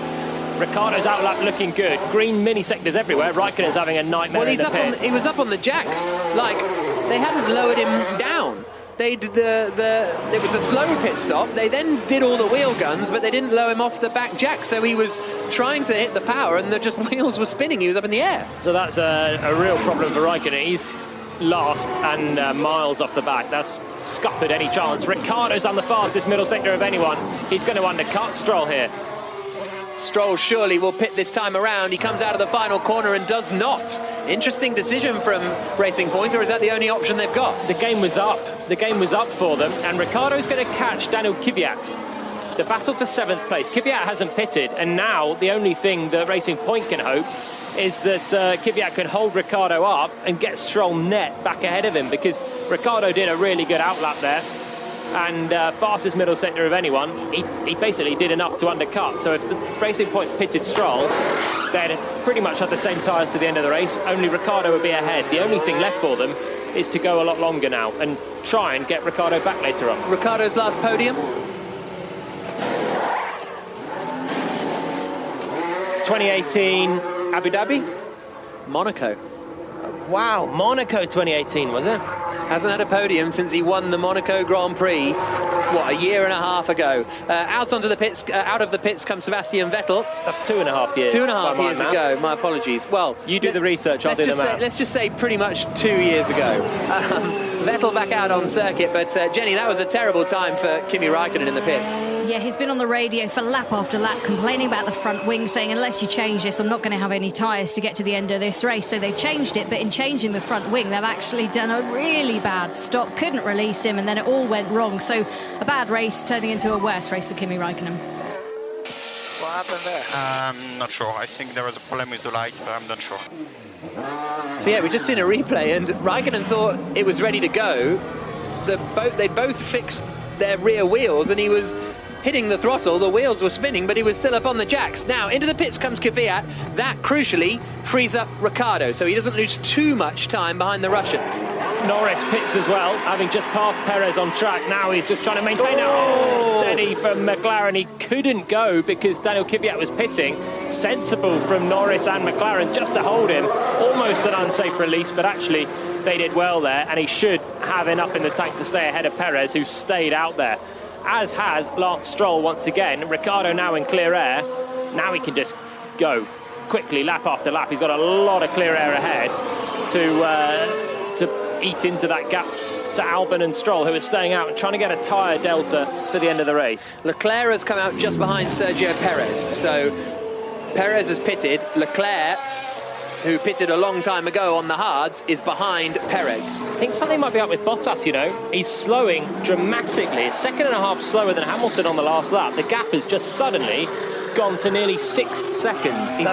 Two laps in a row, he's more than a second slower. He's lapping the same as Stroll, who now pits. So into the pits comes Lance Stroll in the Racing Point. Bottas is getting... Well, has he just had to pass Raikkonen? He's just in front of the Alfa Romeo. Front left is finished. Vibration really bad. So box. Front left is finished. Vibrations are really bad, so they have not made that medium go as long as they would have wanted. And it's Raikkonen that's catching Bottas. Is it that way around? Raikkonen, remembers, just pitted, and he's come out on a new hard tyre, and he's actually catching Bottas, and he's just got to sit behind the man that's second place in the race, 1 lap down. Bottas is dropping hand over fist. He's got to just take whatever tyres they'll give him now. Tyres are fine, man.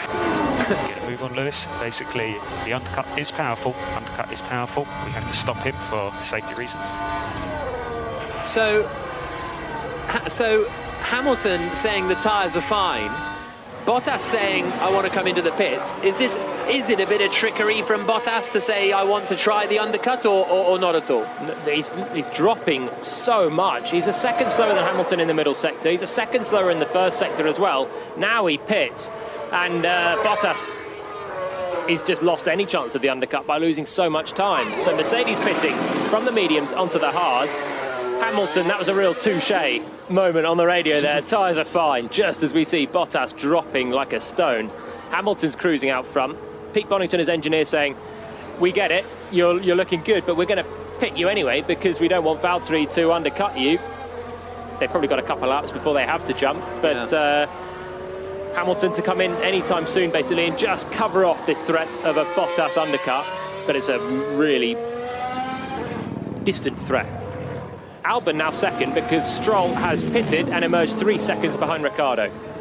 Okay, so Hamilton leading the Grand Prix but has yet to stop. Albon is second, has yet to stop. Bottas is third, has stopped, as have Ricciardo, Stroll, Perez, Leclerc, Norris, Kvyat, Russell, Vettel, Grosjean and Kimi Raikkonen. Jenny Gow.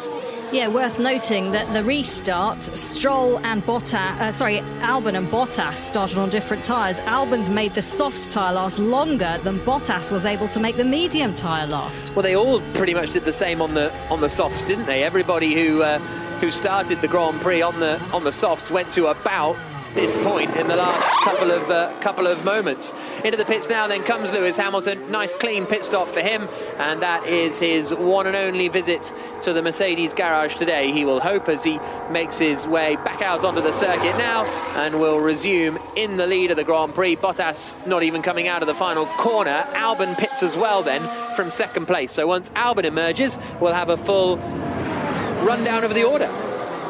Into the pits comes the Red Bull. Off go the softs, on go the mediums, away goes the car. Very, very quick pit stop. And Albon is going to rejoin where, is the question? Should be fifth, behind Lance Stroll and behind Daniel Ricciardo, who's the real winner in all of that. The Renault man up into third place without that podium for over 2 years, and now he's 25 laps away from it, 26 laps away from it. This is a great chance. Albon's going to have the freshest tyres, 1 lap newer than Lance Stroll's. They're both going to have about 5 laps of tyre freshness over Ricciardo, and they're all on the medium tyre. Norris goes around the outside of Charles Leclerc to move up into 7th position then.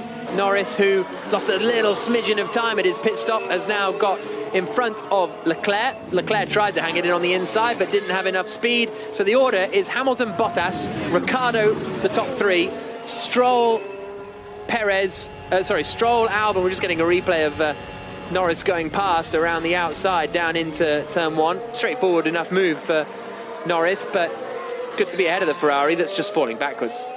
Horrible race this for Ferrari, down to 8th place with Leclerc, and Vettel has pitted down in 11th behind Russell, who's also pitted. 5 seconds the gap between Russell and Vettel. Yeah. Russell is pulling away from Vettel and is really on course for this first point of his. So the order, Hamilton, Bottas, Ricciardo, Stroll, Albon, the top 5. Then it's Perez, Norris, Leclerc, Kvyat, Russell, the top 10.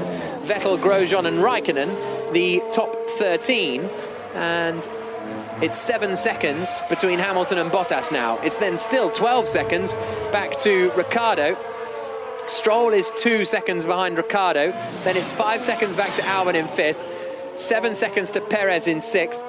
5 seconds to Norris in 7th, Leclerc, Kvyat, Russell, the rest of the top 10. Bottas sets the fastest lap of the Grand Prix, and he didn't get the opposite tyre at the pit stop compared to Lewis, but I guess at this point, well, no, I guess he could have gone for a new set of mediums, couldn't he? Because he didn't start the race on mediums. He did technically start it on softs.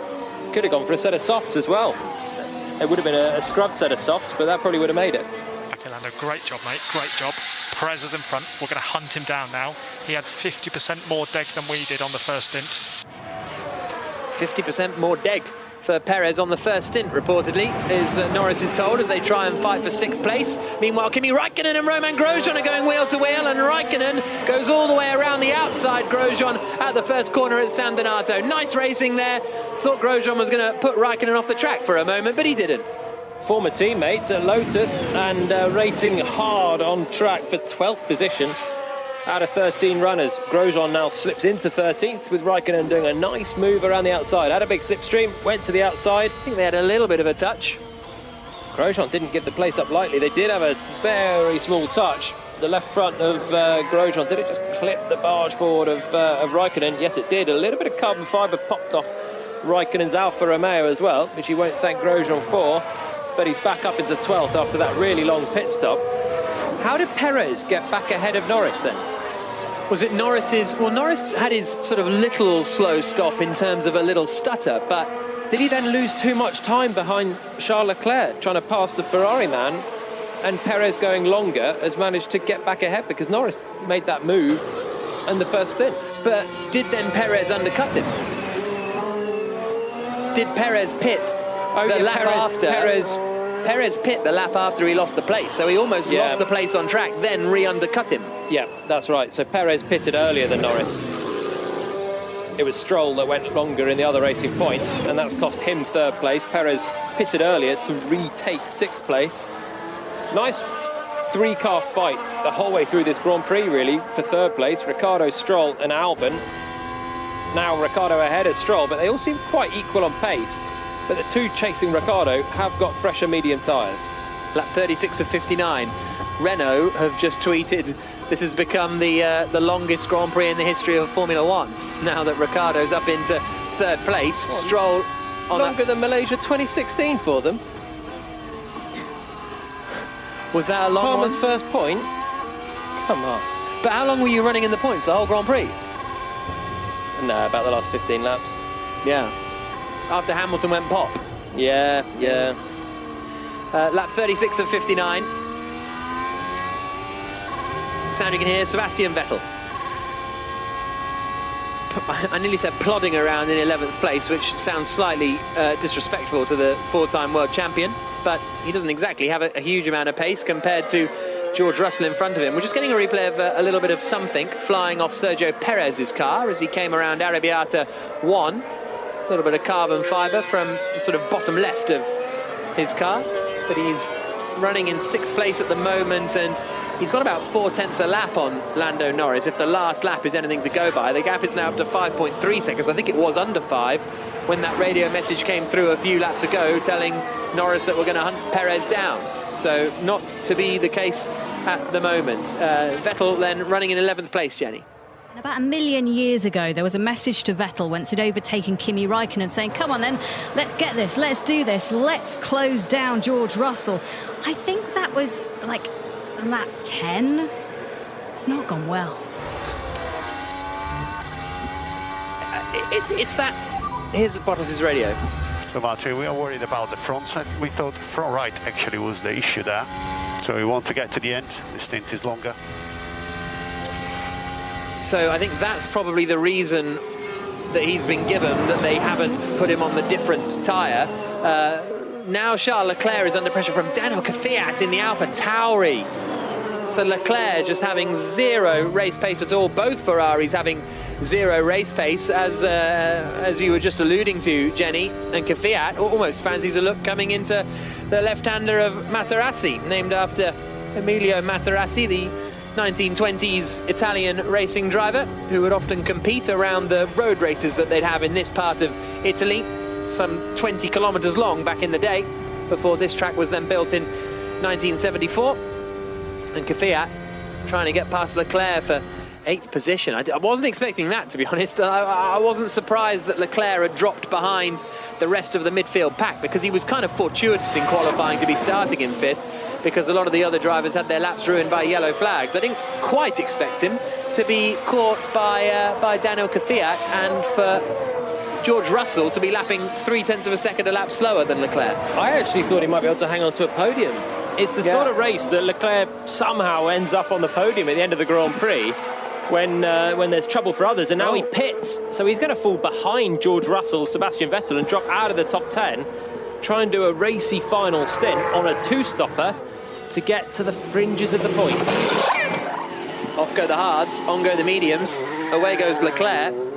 I don't think a middle stint on the hards is what you would go for on paper when you were planning. They must be on plan D by now, as Vettel, his teammate, goes past him, and Leclerc exits the pits down in 11th position. Hamilton leading, Bottas second, Ricciardo third, Stroll just 1.6 seconds back. Then Albon, Perez, Norris, Kvyat, Russell up into 9th now, Vettel in 10th. Stroll has just been chipping away at Ricciardo, a couple of tenths per lap for the last few. Here's Bottas. From right down to 0, from left was down at 20. Safety car would be nice now. So Bottas still thinks he's got something to fight with. How has he managed to deplete the front right? I'm genuinely curious about that, because most of the big corners here are right-handers, so you'd think it would be the front left that would take the hit. Maybe a lot of locking on the front right, and you can just sort of continually damage the inside front by that. I don't know how else you can wear the front right the way down, because there's basically no quick left-handers apart from the final corner where you do get on the throttle very early to try and get the exit. Unless that final corner has just caused havoc, Buccine. It must be coming from the braking for Bottas, and that must be the big difference between him and Hamilton then.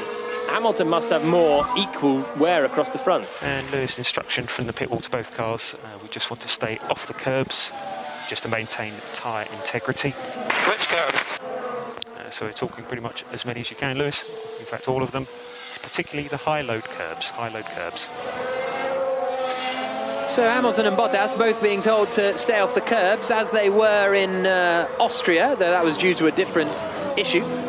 And of course Silverstone, where the tyres went pop on the final lap. Albon is closing in on Stroll as well, so we're getting a little three-way concertina here, aren't we, with Ricciardo ahead of Stroll, ahead of Albon, and they are reverse that in pace. Ricciardo is going to be very, very difficult to pass here. Racing Point gave him the high ground. They didn't cover off the undercut. Renault took it.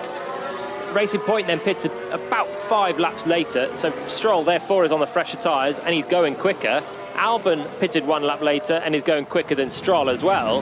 They're all bunching up behind Ricciardo, but Ricciardo has the highest top speed of all 3 as well.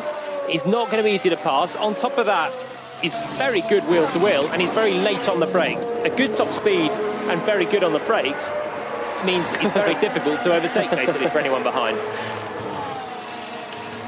George Russell might beat both Ferraris on their 1000th Grand Prix. They might finish behind a Williams here, like the good old days, but just over 9th position. Leclerc 2 seconds quicker than Russell on that last lap on his new mediums. 8 seconds back, he should come back past George Russell, who's in a fight with Sebastian Vettel for effectively the final point, but Vettel's still not catching him up. 4.3 seconds, the gap Vettel to Russell. It's come down slightly since their pit stops, but only ever so slightly, and the laps keep ticking down. 18 for Russell, 18 more laps for him to negotiate to get that first championship point, or points if he can keep Leclerc behind. Lap 41 of 59, Hamilton leading the Grand Prix, 6.4 seconds ahead of Valtteri Bottas in 2nd place. Then it's 16 seconds back to Ricciardo. Albon is now almost within a second of Lance Stroll. This is good stuff from Albon. This is really, really good stuff. We've seen him fight through the order before. Staying on curbs is slower. The instruction is to both cars. Valtteri did have an issue with his first set. So Mercedes saying that maybe the Bottas tyre issues were caused by the curbs, small cuts maybe in the tyre, or I can't imagine what else it would be that would worry Mercedes right now. Staying off the curbs is just going to cost you heaps and heaps of time. they're on the curves on pretty much every corner, and I'm not nibbling a bit of curb, they're fully across every bit of curb they can take. So Mercedes might as well just neutralise the race now and just say, Lewis, cruise to the end, Valtteri went past you, bring the car home, because if Hamilton stays off the curbs and Bottas doesn't, Hamilton's got no chance. Yeah. Lap 42 of 59, and I think that's why it's so difficult to give drivers these instructions, because Hamilton is not going to believe that Bottas will be staying off the curbs. Did you ever have that, where you had an instruction that you were told was for both cars, but you were like, nah, don't trust the other guy though? Never did. I don't think I ever had an instruction just to stay off the curbs, to be honest. Right. It's not, you don't hear it from any other team apart from Mercedes really this year, but they're very wary of the curbs. They haven't really been since that season opener in Austria, where both cars in the end were fine on whatever parameters Mercedes were worried about. Both made it to the end without reliability woes, when actually most of the rest of the field didn't. But they've got loads of pace. Hamilton's got a free pit stop to Ricciardo. He's 23 seconds ahead of the Aussie in third. They don't need to attack. They just need to cruise around and take a 1-2. So unchallenged today. Yeah, sound you can hear is Alex Albon running in 5th position. 1.2 seconds back from Stroll at the start of that previous lap. He can see Stroll and he can see Ricciardo in front of him quite visibly as they come into the downhill right-hander of Corintau. Albon looking for his first Formula One podium. Stroll is just a little too back from Ricciardo to get the DRS this time around. 1.3 seconds adrift of the Renault driver. Tough thing for Albon is that Stroll, if he doesn't get a DRS, which he's not going to yet, Albon won't either. They're just both outside that 1 second gap. But Stroll is going to have a nice slipstream from Ricciardo, which will help him defend from Albon anyway when Albon gets there. Albon currently has the fastest lap of the race, and he's had a very good stint. But now he's got to just over a second back from Stroll. He can't quite bring it to less than a second, where he'd pick up DRS and a nice bit of closing speed on the main straight. So a little bit stagnant right now. But remember, Ricciardo's on the older tyre and will have a slightly harder job to get that to the end. Stroll running in 4th. Behind Ricciardo as Ricciardo dips a couple of wheels in the gravel. Albon chasing them both down in 5th, Jenny. Yeah, and Alexander Albon's engineer, Simon Rennie, just saying to him, like, come on, you can do this. You're doing a good job so far. You can go and get them, both of them. So he's trying to Someone's off and in the gravel, and I think it might be Stroll. The Racing Point has gone off at Arrabbiata 1. It's beached in the gravel, might even have hit the barriers. Meanwhile, the two Ferraris are fighting with each other. Charles Leclerc goes to the outside, and the safety car is deployed again. Safety car again, Stroll in the gravel, just heard a little squeal of tyres and a little bit of kicking up of gravel, and Bottas pits. Bottas pits. Hamilton does not pit. That is a very interesting move for the lead of the Grand Prix, and a very un-Mercedes move for the lead of the Grand Prix. Can Hamilton pit on the next lap? Will he catch the safety car?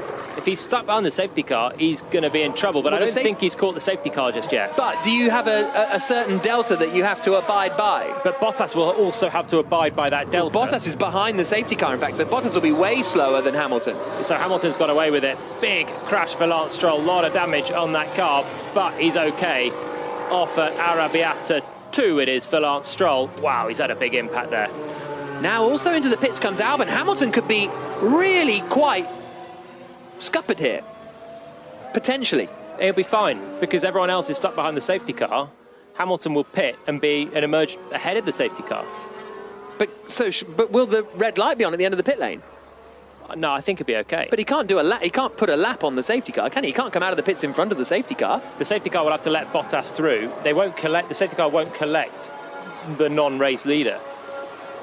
But he has collected Bottas already. Well, we'll see what transpires instead of arguing about it between us, I suppose. But yeah, that's a big one for Stroll, definitely. Yeah, gingerly climbing out of the car, just pushing probably a little bit too hard in those fast corners. Tyres going away, desperate to catch Daniel Ricciardo, and ultimately ending it hard into the barriers in the dirty air of the Renault ahead. Ricciardo didn't pit, Albon did. So did Perez, so did Norris, so did Kvyat. Oh, Ricciardo did pit. Ricciardo also came into the pits, but we didn't see it. So that race is neutralised on soft tyres. And Hamilton now pits on the mediums as well, the same as Bottas, and he will indeed emerge ahead of his teammate.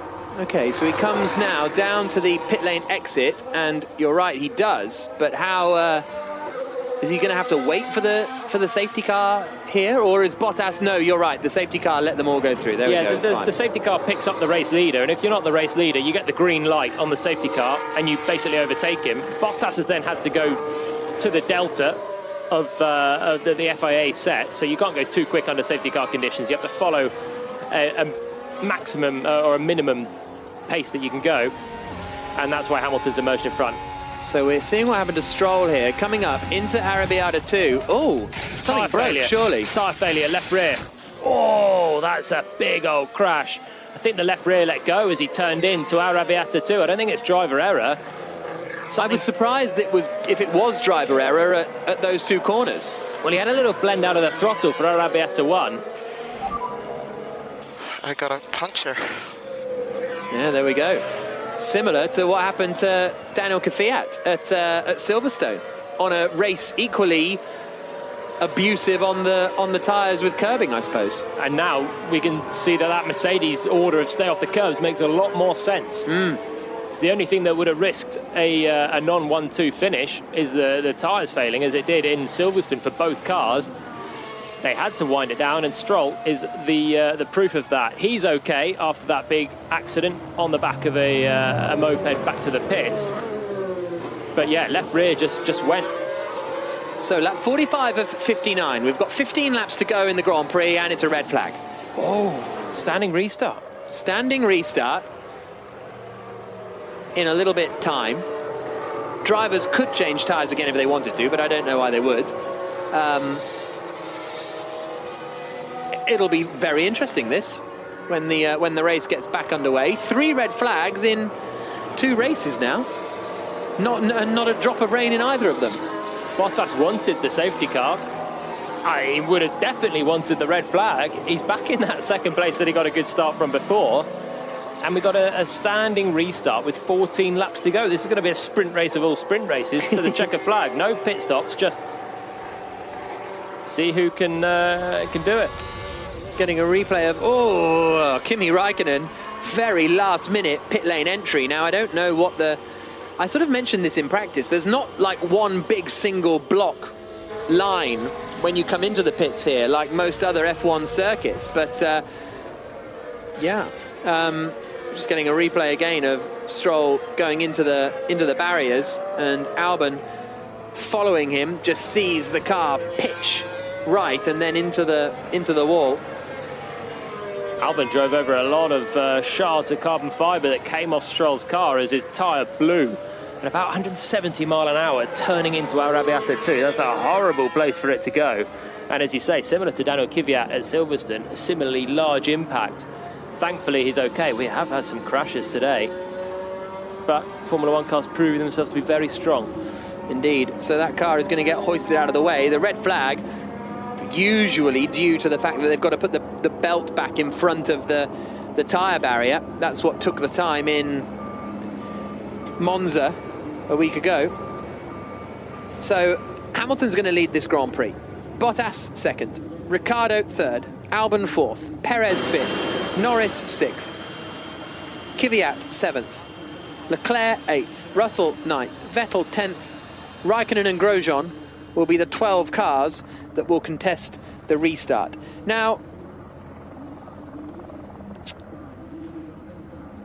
Albon, well, it's the battle for third now. It's just down to a 2-car fight, isn't it, really? Ricciardo versus Albon. Perez hasn't shown the pace today that he can involved in the squabble. Yeah, but a standing restart with 13 laps to go, it's just who gets the good start. Can Ricciardo take the lead and win the Grand Prix? I'd be amazed if he has the pace. Well, we know he can keep a Mercedes back. Yeah. He can keep Bottas back. We saw it last time out. But I'd be amazed if he's got the pace to beat the Mercedes, even if he gets them off the line. Albon is going to be getting used to that 4th place grid spot, because he's now going to have his 3rd start of the Grand Prix, all from 4th place. The first start was okay, but he remained 4th, lost out to Leclerc. but Max Verstappen was ahead of him at that time and lost out. The second start was Leclerc ahead of him, and Albon tumbled from 4th to 7th. If he has another start like that, he's going to be having a miserable race, because it'll be tough to make up those places again with 13 laps to go. He was actually in a really good place there once Stroll crashed. Albon in 4th with Ricciardo on older tyres just ahead. That was one place he's got to do. It's still one place, but he's not a great start so far.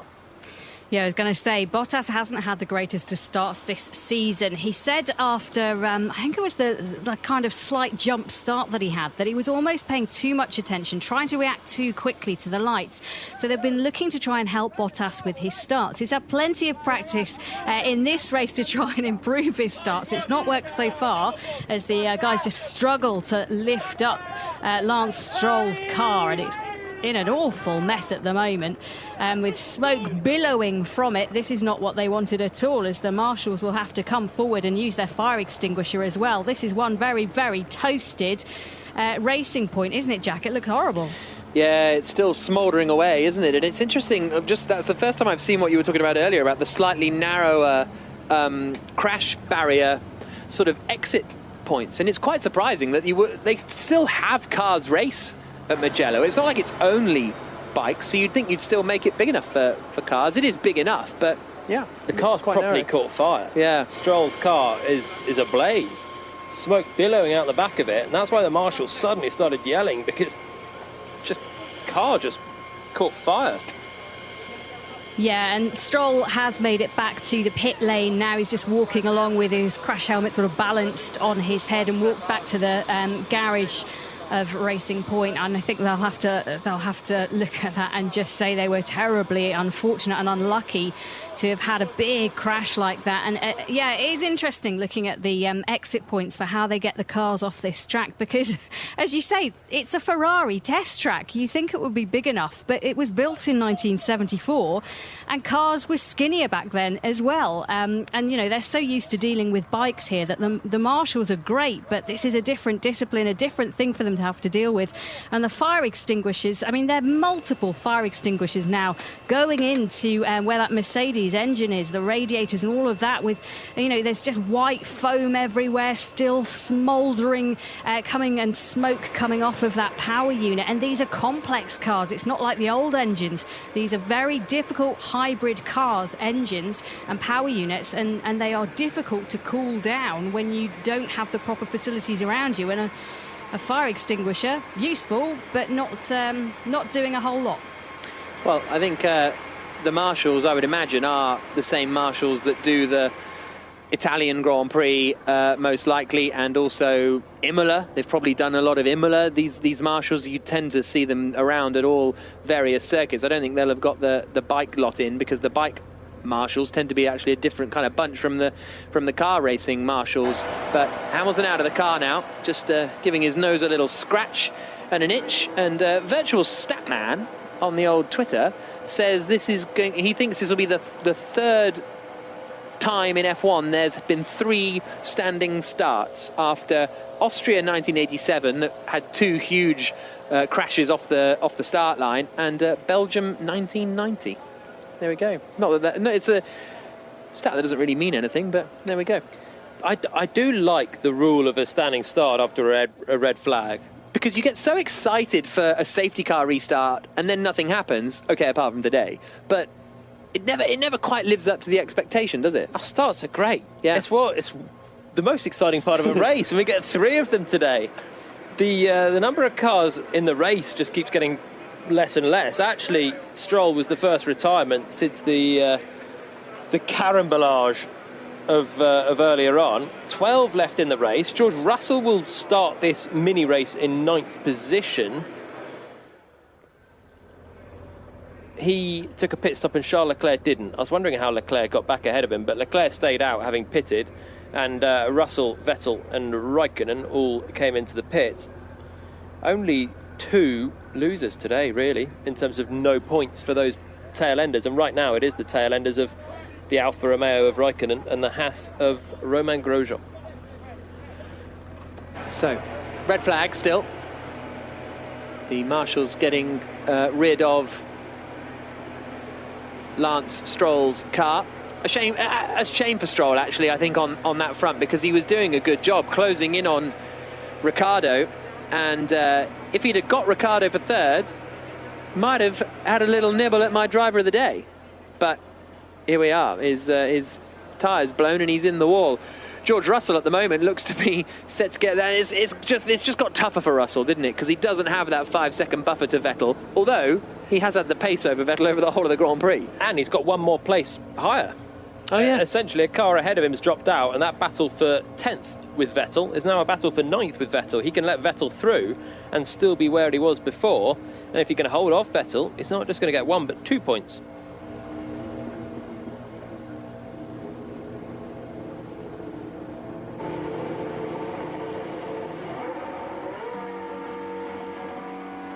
It's a red flag, Steve. You'll never believe it. It's our second of the day, and after a big start line crash earlier on, a safety car came out. At a safety car restart, there was a big crash that brought out a red flag.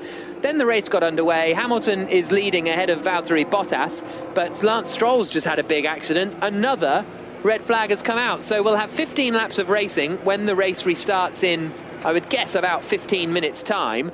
And Hamilton is leading, Bottas second, Daniel Ricciardo is third for Renault, Alex Albon is fourth for Red Bull, Sergio Perez is fifth for Racing Point, then it's Norris, Kvyat, Leclerc, Russell and Vettel, the rest of the top 10. Only 12 cars still in this Grand Prix. Action-packed is the right word for it, Jolyon. It's been a great race all the way through. The Mercedes have been just cantering away from everyone. Lewis Hamilton went around the outside of Valtteri Bottas at the last start, and those two have just been in command. Hamilton's had it pretty easy, to be honest. Bottas not able to fight, although he'll get another chance now with another start to get back ahead of Hamilton in what will be basically a 13-lap contest to the flag. The race for third has been great, and it's still going to be great, with Daniel Ricciardo in the Renault, looking for Renault's first podium since returning in 2016. Ricciardo's not had a podium for 2 years, was a front runner, has won 7 Grand Prix with Red Bull, and now he's got a great shot at getting that podium by holding off the Red Bull driver behind him, Alex Albon. Hamilton did have this race under control. Less so now? Oh yeah, he's got no control on it now, apart from getting a good start. It's going to be tough for him. He's been in this position before, been on pole position, and Bottas beat him down to turn 1. Then Bottas was on pole, Hamilton swept around the outside at turn 1. So far, the man that started second has come out in front. The man that starts second now is Valtteri Bottas. So we will have 15 laps of racing when we get back underway on the BBC Sport website at the Tuscan Grand Prix. Hamilton leading at the moment. Yeah, so just having a look at the stewards' decisions. So right at the start of this race, which feels like about 3 days ago, there was a pincer movement between cars 7, 10 and 8. And car 33, which is obviously Max Verstappen, was in the middle of all of that. So that's sort of front of the race incident that happened. And you'll be pleased to hear there is no further action for any of the cars involved. So no, not for Max Verstappen, for Pierre Gasly, Raymond Grosjean, or car number 7, which is Kimi Räikkönen off the top of my head, but that one hasn't come through. Yes, I was right. And there's also been a summons for Kevin Magnussen to go to the stewards for the restart incident. So he will be going to see the stewards, which are headed by Gary Connolly again this weekend, and he will have a chat with them about the incident on the start line, which was a really messy, horrible start. And it's Mika Salo who is the driver representative this weekend. So session will restart at 17:12 with 15 laps of racing at about a minute and a half a lap. So we will, what have we got? Another 25 minutes left in this Grand Prix, something like that. So it's 13 laps, isn't it? I thought it was 15. Oh, sorry, yeah, you're absolutely right. It's 14 laps to be precise. But they're going to do 1 lap round to the But that to one the doesn't grid. count, I don't think. So they'll be starting lap 46. But anyway, we'll get bogged down in that later. So we've got about a little over 20 minutes of this race remaining, so we'll be finished about 4:30. Hopefully those of you on the BBC Sport website can still hear us, and we have extended our little slot, so hopefully we won't cut off the commentary as we've had before. Hopefully that won't be a problem. What are we making of Mugello as a circuit to race on? I'm having a little bit of an argument on WhatsApp while we're having this conversation, because Scott Mitchell from the race is saying nah, it's not good enough for racing this track, but I like what it stands for in terms of the runoff and stuff like that. But for me, give me Mugello over Barcelona every day of the week. Well, Scott Mitchell's, that's garbage, isn't I know, it? We've seen more overtaking here than we saw at Monza. Yeah. It's been a great race. It's been a race where errors get punished, a weekend where errors get punished all the way through.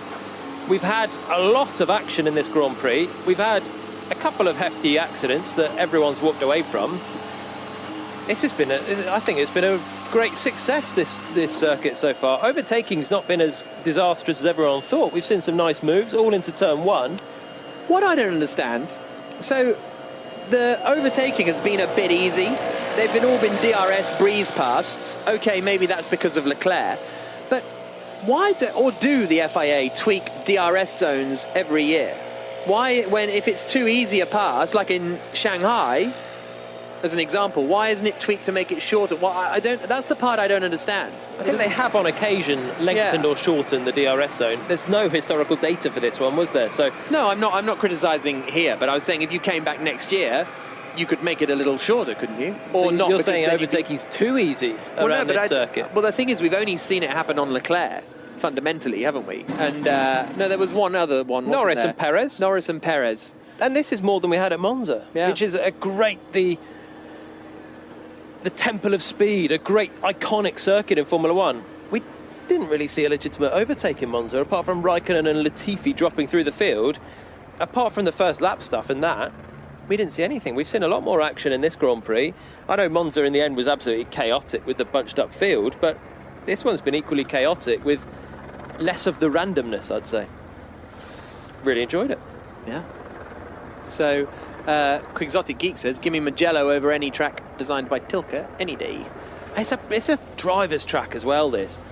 It's one thing, I think it's been a great track to watch the race from, or to listen to the race. But the drivers will be loving this as well. It's a proper challenging circuit, old school, fast flowing corners, not stop-start, huge 1 kilometre straights into a hairpin, into a huge 1 kilometre straight, all with loads and loads of runoff, so you can go off as many times as you like and you probably won't hit the wall. This is a proper circuit, and I do think it's been a great success. I have to say, coming into this, there was a lot of chat about the physicality of this track, and 59 laps around Mugello. Would people be waking up tomorrow morning with stiff necks and achy? I'll tell you what, they haven't actually had a proper chunk of race, it feels like, to suffer physically from this race. I mean, Stroll will probably wake up tomorrow morning having crashed in his Racing Point quite heavily. He'll ache, but physically this has been a very different race. It's a mental game now, isn't it, with so many red flags and stoppages? Well, I don't know about that. I think it will be physical now. For anyone that was a bit achy before the end, they're now going to go for new soft tyres. Will probably be the quickest way to the flag, definitely bearing in mind they've got to do a standing start. And it's going to be flat out, basically, for 13 laps on low fuel now to the end of the race. If you were struggling, if you're starting to feel a little bit of an achy neck before, it's going to be hanging off the side by the end of the race. I reckon Stroll, Latifi, Magnussen, Giovinazzi and Sainz might also be feeling a little bit of ache tomorrow too. Obviously not the circuit's reasoning, but I don't think it's going to be straightforward for them when they wake up in the morning. Lap 46 of 59, drivers in the cars, ready to get going in another 6 minutes' time or so, Jenny. Yeah, just having a look through the tyres again, I mean, no one's really got any new softs to be able to bolt on their car. I mean, so many pit stops. We were expecting potentially a one-stop race. Yes, there's a lot of used softs out there potentially that some people could call on. But, yeah, there's a very limited number of tyres that people have got to play around with now. But they've just all basically done their tyre change, because we had that safety car before it was red flagged. Everyone had a pit stop without losing a position. And I guess we kind of see what they're on. Everyone's on the soft. Leclerc might change because he's on a medium and might change tyres again. He didn't pit under the safety car because they'd only just pitted before that. And the Mercedes, will they stick on their new mediums? I guess they probably will. That's what they started with before, and it did the job. Amit Mandalia also points out that the next race is Sochi. So we'll have the discussion of how good Mugello is when we get to Sochi in a couple of weeks' time. Let's hear from Kevin Magnussen, shall we? He was involved in that pile-up at the start. He was the one who got ploughed into. This is what he had to say after he was out. Kevin, it looked like chaos. What happened? I haven't watched it from all the cars ahead. I think my feeling is that somebody maybe backed off to then try and go and gain like a momentum. I don't know for sure, but certainly the guys in front of me, the couple of cars ahead, they went, and we were full throttle for at least a couple of seconds, and then they stopped again right before the line, and then I had to stop, but the guy behind me had to stop, and eventually somebody couldn't react, and there was a massive crash. So it has to be looked at for sure and improved for the future, so we don't have that situation again. A couple of drivers described it as dangerous. Is that fair? Well, it's certainly dangerous, yeah, certainly, and something we want to avoid in the future. The car, you've been saying all weekend, has felt better. You just not had much pace. I know you didn't have much experience in the race, but was it feeling all right? I mean, we have those laps to the grid before the race, and I was really surprised with the feeling in the car. It was very, very good. And I came out of the pits behind one of the Williams, and I was just, catching him even on those laps to the grid. And I was telling the guys that it felt really good. So again, we got up to P12 from P20 on the first lap. We had a Williams in front. It was looking very good. So another missed opportunity, and feel very bad for me and the team. Hard luck, Kevin. Thank you. That was Kevin Magnussen then speaking to Lawrence Barretto a little earlier on. And, well, that's that, really. Not as kind of assumed everything that we sort of assumed. And they'll all be speaking to the stewards. I think it'll be tough to fully put blame for that on anyone, to be honest. It was sort of a racing incident. Interesting that Magnussen is the driver that's been summoned to the stewards. Of course he is. He's Magnussen. Yeah. Previous reputation maybe going against him. But I think because he stopped, he was the car behind Russell who went. Russell could see the action unfolding. Magnussen could probably just see the back of Russell, therefore had to stop more suddenly. So it probably won't look as good for Magnussen, but I don't think he will be to blame for it. I think it's just all circumstance that's led to it. Many different things. Jenny. Yeah, just to let you know that Kimi Raikkonen is under investigation for a pit entry incident. He's not in the points at the moment, and I think he's not going to be in the points at the end of this race, unless we have another red flag. You never know, and even more incident. And apparently, I'm hearing that both of the Mercedes cars have switched to the soft. So, Jolyon Palmer, you get an honour for just being a smarty clogs. Or a clever clogs. Smarty clogs, wow. Well, I almost said something I shouldn't have done, so I retracted quickly, and that's what you got, a smarty clogs instead. So what, you didn't want to say smarty pants? You can say smarty pants, can't you? That wasn't quite where I was going, but nearly. Smarty, oh, smart, oh. No. A smart, I see. That's what you're saying. You're so clever as well, you can have an honorary award. Well done. Let's not dish these honorary honours out willy-nilly. No. Grosjean, in his smart Haas, is out on the circuit now because he and Raikkonen look like they've got to go out and get a lap back. We saw that pit stop infringement, actually, for Raikkonen. And like I say, it just depends where they define pit lane entry. It was not dissimilar to Hamilton in Hockenheim 2018 when they had the in and out and out kind of thing, and he kind of cut into the pit lane too late. So probably a pen coming for Raikkonen, to be honest. But 5-second time penalty, I'd imagine, for Kimi, which is really tough when there's only 2 drivers out of the points, and if anything happens, he's got a chance to get in there. 5 seconds with 13 laps to go, or 14 laps to go. Snookered on hashtag BBC F1 says, great race, says Jolyon Palmer. What utter nonsense. I don't watch F1 for endless safety car distortions and restarts. Absolute joke of a Grand Prix. What does Snookered watch it for? A procession. Snookered likes the processional races. Okay, we'd have loved the earlier races. So, or she.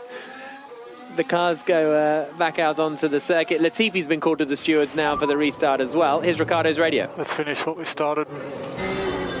Let's finish what we started, is Daniel Ricciardo's rallying cry to the Renault team, although from now on it's pretty much all up for him. Softs for every driver on the circuit now, the 12 that we have left, and in all of that, yes, okay, I just for a moment, Russell was down in 11th place on the timing screens, but that's simply because they let Grosjean and Raikkonen out to do a lap to catch themselves back up to the back of the pack. Hamilton is going to lead then. Bottas is going to be second. Ricciardo third, Albon fourth, Perez fifth, Norris, Kvyat, Raikkonen, Grosjean, Leclerc. No, sorry, I'll read that order out again because up to fifth was correct to Perez. Then it's going to be Norris, Leclerc, Russell, Vettel, Raikkonen and Grosjean. The safety car will enter the pits and we'll have a standing start again with 14 laps to run. Can Bottas get the getaway on Hamilton this time around? The sun's getting a little bit lower. Wonder if the race has gone on for some time now. Slightly lower sun might make it harder to see in the westerly direction. Over towards the Med. Lights out on the safety car. Hamilton will start the Grand Prix again. It's been a long time, actually, since I commentated on a 12-car standing start. That was back in the good old days of... In fact, when was the last time I commented on a 12-car standing start? I don't even know.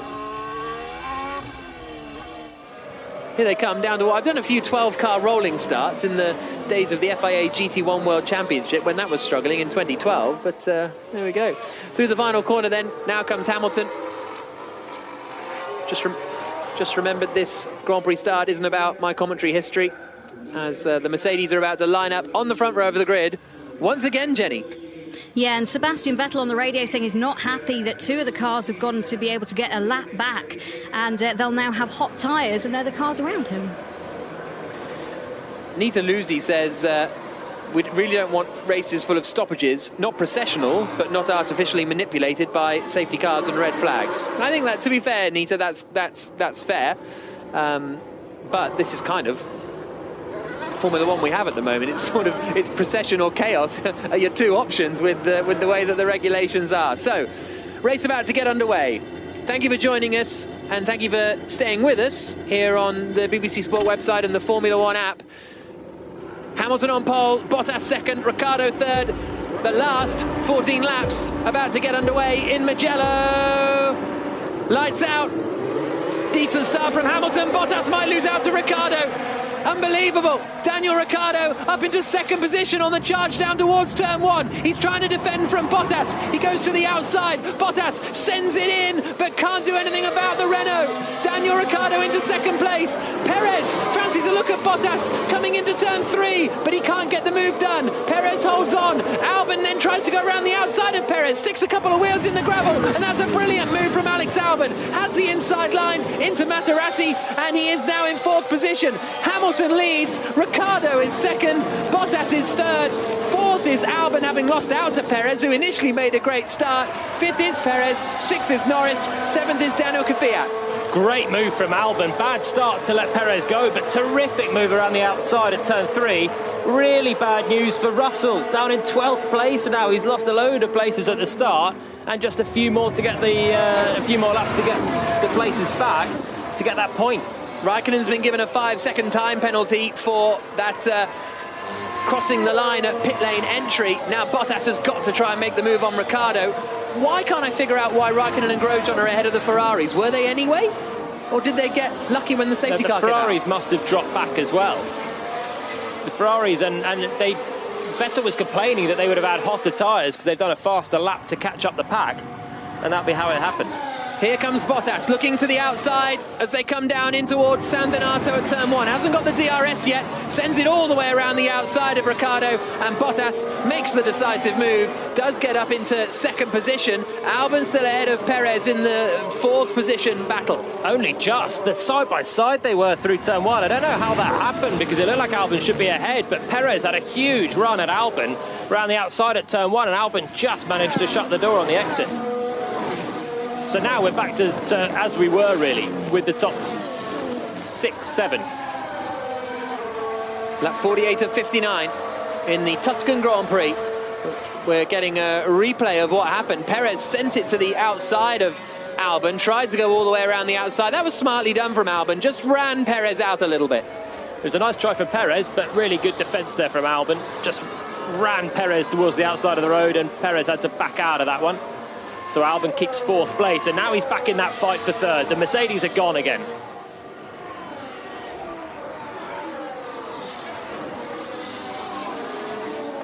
Lap 48 of 59 as Hamilton leads the way. Yeah, we've got some racing action. Hamilton is leading the Grand Prix with 11 laps to go. He's ahead of Valtteri Bottas. Bottas initially lost 2nd place on the restart to Daniel Ricciardo, but Ricciardo running in 3rd is now under big pressure from Alex Albon in the Red Bull. Ricciardo looking to take Renault's first podium since they rejoined the series. Albon looking to take his first podium of all time. We're still on the BBC Sport website.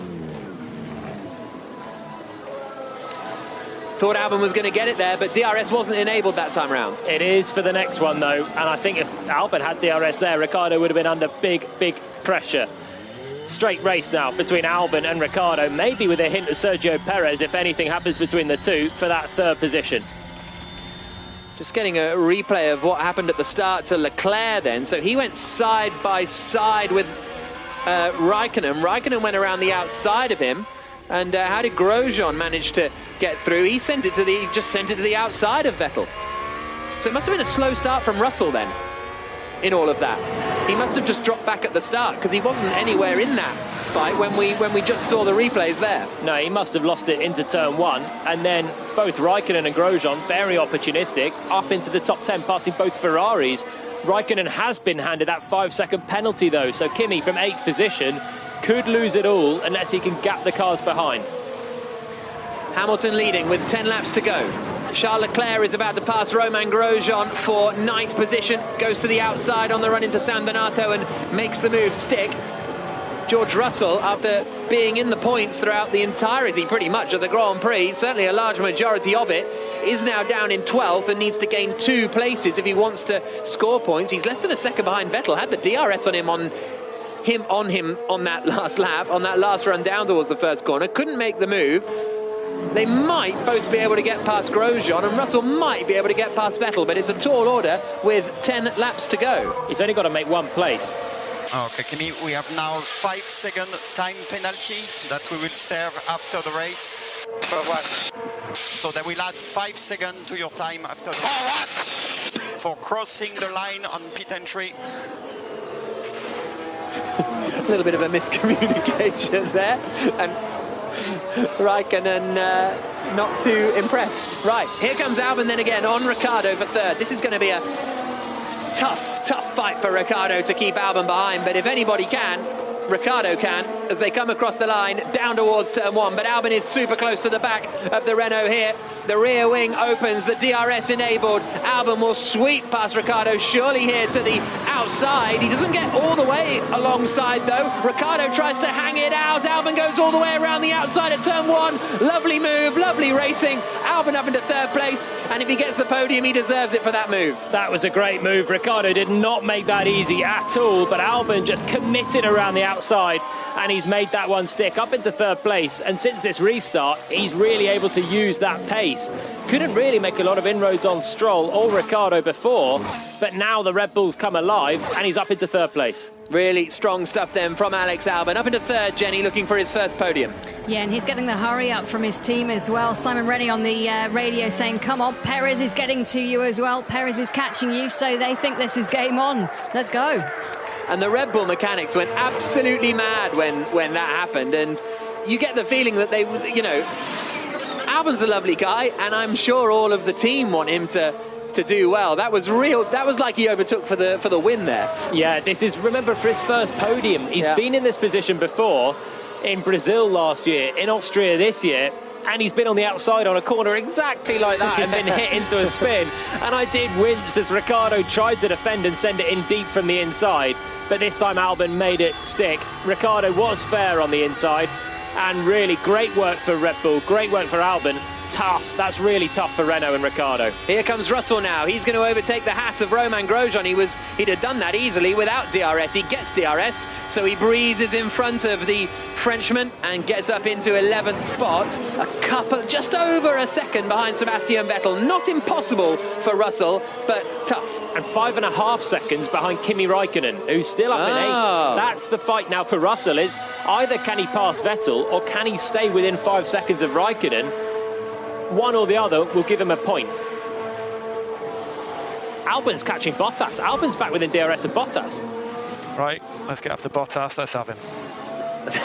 That's classic Simon Rennie, isn't it? And maybe that's what you need. And if Albon here can get Valtteri Bottas, that would be quite remarkable, really. Oh, he's sliding and twitching all the way around the right-hander of Corintau, and he's going to be not quite, I don't think, within DRS range this time around, but it's not impossible here for Albon to get second place. He's suddenly come alive in this race. He was doing okay before with his overtaking, but on the soft tyres, the Red Bull is absolutely flying, and he is now within a second of Bottas, but unfortunately he wasn't just as the DRS was the detection point. So if he can stay here, next lap, he will have DRS to try and pass the Mercedes of Valtteri Bottas for second place. This is a really great drive all of a sudden from Alex Albon, and this is, I think, the sort of frustrating thing with Albon, isn't it, is that you get these little flurries of really good stuff. His charges through the order last year when he had to take his Red Bull engine penalties were really impressive, but to turn that into sort of a consistent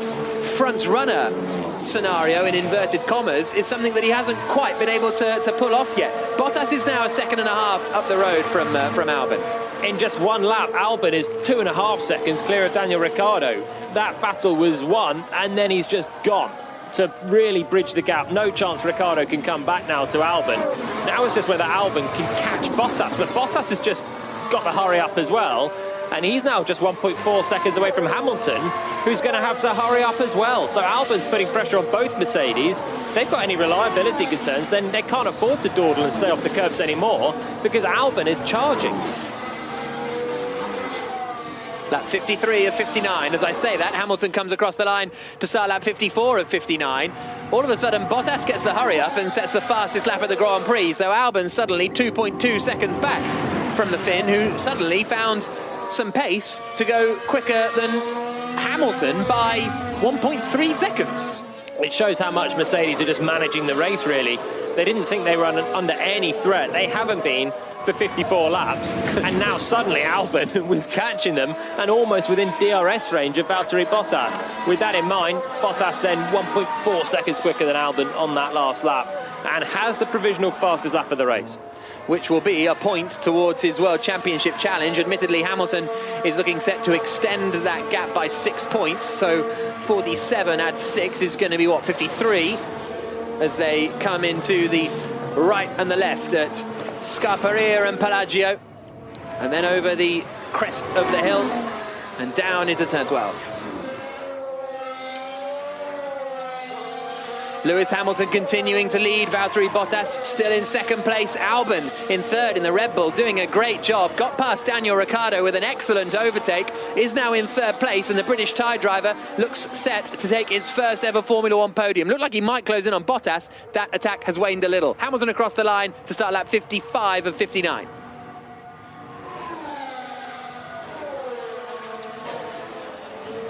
Russell not far from Vettel, as Vettel just made a little bit of an error coming through the right hand. Oh, he's just stuck a couple of wheels in the gravel, not really worthy of a replay, but Russell is almost within DRS range. He is within DRS range, I think, of Sebastian Vettel as they come across the line in the fight for 10th place. How far behind Räikkönen is he? Too far. The problem he's got is Räikkönen is just pulling away from the Ferraris. So Russell now has to pass Vettel because Vettel's dropping away from Räikkönen. Critical phase, we need to get past Vettel before he gets DRS with Leclerc ahead. Hey, I'll drive my off. Leave me to it. So Russell's saying, I'm going to drive something of himself off, leave me to it, and he's basically saying you need to get there before Vettel gets into the DRS range of Leclerc. But that seems quite a long way away, actually, to be honest. Vettel's 2.2 seconds away from Leclerc and has been slower all weekend, so that may never happen. The problem is they're all dropping away from Raikkonen. Was that meant to be funny or not? You seem surprised by how much I found that funny. Oh, you were laughing at me. Oh, put it away. Lap 56 of 59 for Lewis Hamilton in the lead of the race. 1.6 seconds clear of Bottas. 2.1 seconds back to Albon. 2.6 seconds back to Ricciardo. The top 7 positions are pretty much set. Through the final corner comes Russell. How far behind Leclerc is he Vettel is he this time around? Not quite close enough to get the DRS. It looked like he will be. The whole of the Williams crew are glued to the TV screen in these closing laps. It's going to be tough for Vettel to get this 10th place, but for Russell to get this 10th place for what would be his first Formula One World Championship point, and Williams' first Formula One World Championship point of the season. Russell's only 0.8 away from Raikkonen by the time Raikkonen takes his penalty as well. So Raikkonen, with his 5-second penalty, is going to emerge right in the midst of this Vettel-Russell fight with a few laps to go. They both up their pace to match Kimi Raikkonen on the last go. There's 2 options for Russell. Either Vettel can pick up the pace and he can beat Raikkonen on time, or Vettel doesn't and he's got to beat Vettel on track. My suspicion is that Russell can't. He comes across the line and he's less than a second behind, but that's after a decent chunk of straight where the Ferrari is sort of so weak.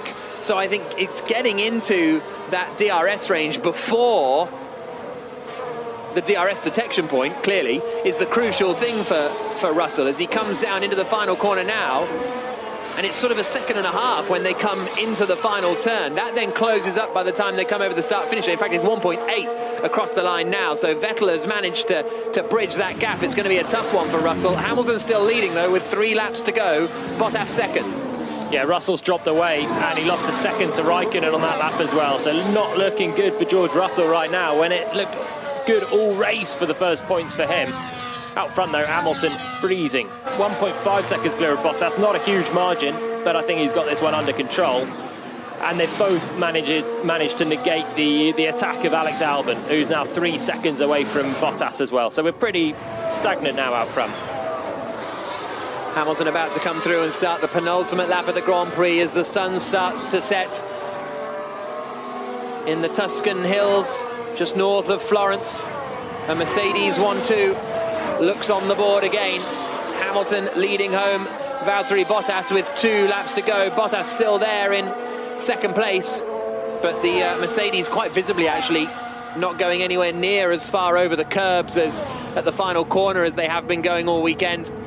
And it's going to be a 90th career victory this for Lewis Hamilton. He'll extend his championship lead a little more over Bottas, and Bottas had the chances today to take the win. He had plenty of opportunities to take the win. Hamilton's having a run at fastest lap here, lighting up the timing screens on this penultimate lap. He's been cruising around relatively away from his pace, and now he does the fastest first sector of the Grand Prix. Here's Bottas. Keep the pressure on. That's mixed messages, isn't it? Stay off the curves, but keep the pressure on. Mercedes, I think they are in a bit of a fight. If Bottas possibly could be, but Hamilton is lighting up the timing screens on this lap, completely setting. I think he's going to breeze to fastest lap, fastest first sector, fastest second sector. Now a couple of corners before he can get fastest lap. But then Bottas has one final go on the next lap to try and take it away from him. Here comes Hamilton through the left-right flick of Biondetti. Then into the final corner of Pecine. And out over the start-finish straight again. Lewis Hamilton sets the fastest lap of the Grand Prix. And it is a 1 minute 18.833. A second quicker than Valtteri Bottas on that last lap. Will Bottas go for it now? We're on the final lap. And over a second clear of Alex Albon. 1.3 seconds clear of Albon. That's the pace that Mercedes have on the same tyre.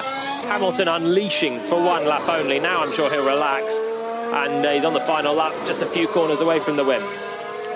Raikkonen in 8th place sets his fastest lap of the Grand Prix. I think, though, yeah, he's got 7 seconds now to George Russell in 11th position. So Russell isn't going to get a point here, I don't think. Bottas isn't even pushing. He's 2 seconds slower than Hamilton on this lap alone in the first sector.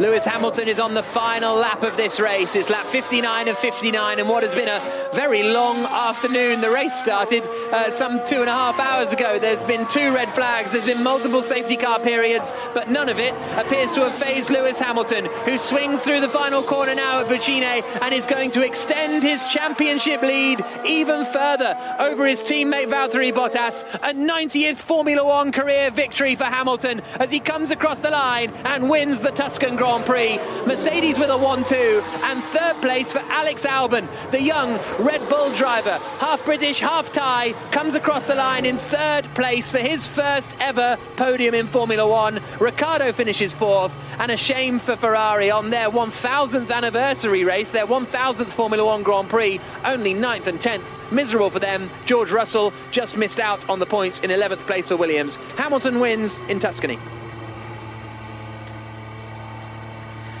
So Hamilton victorious. He extends his lead by 8 points then at the top of the championship, where it was going to be 6.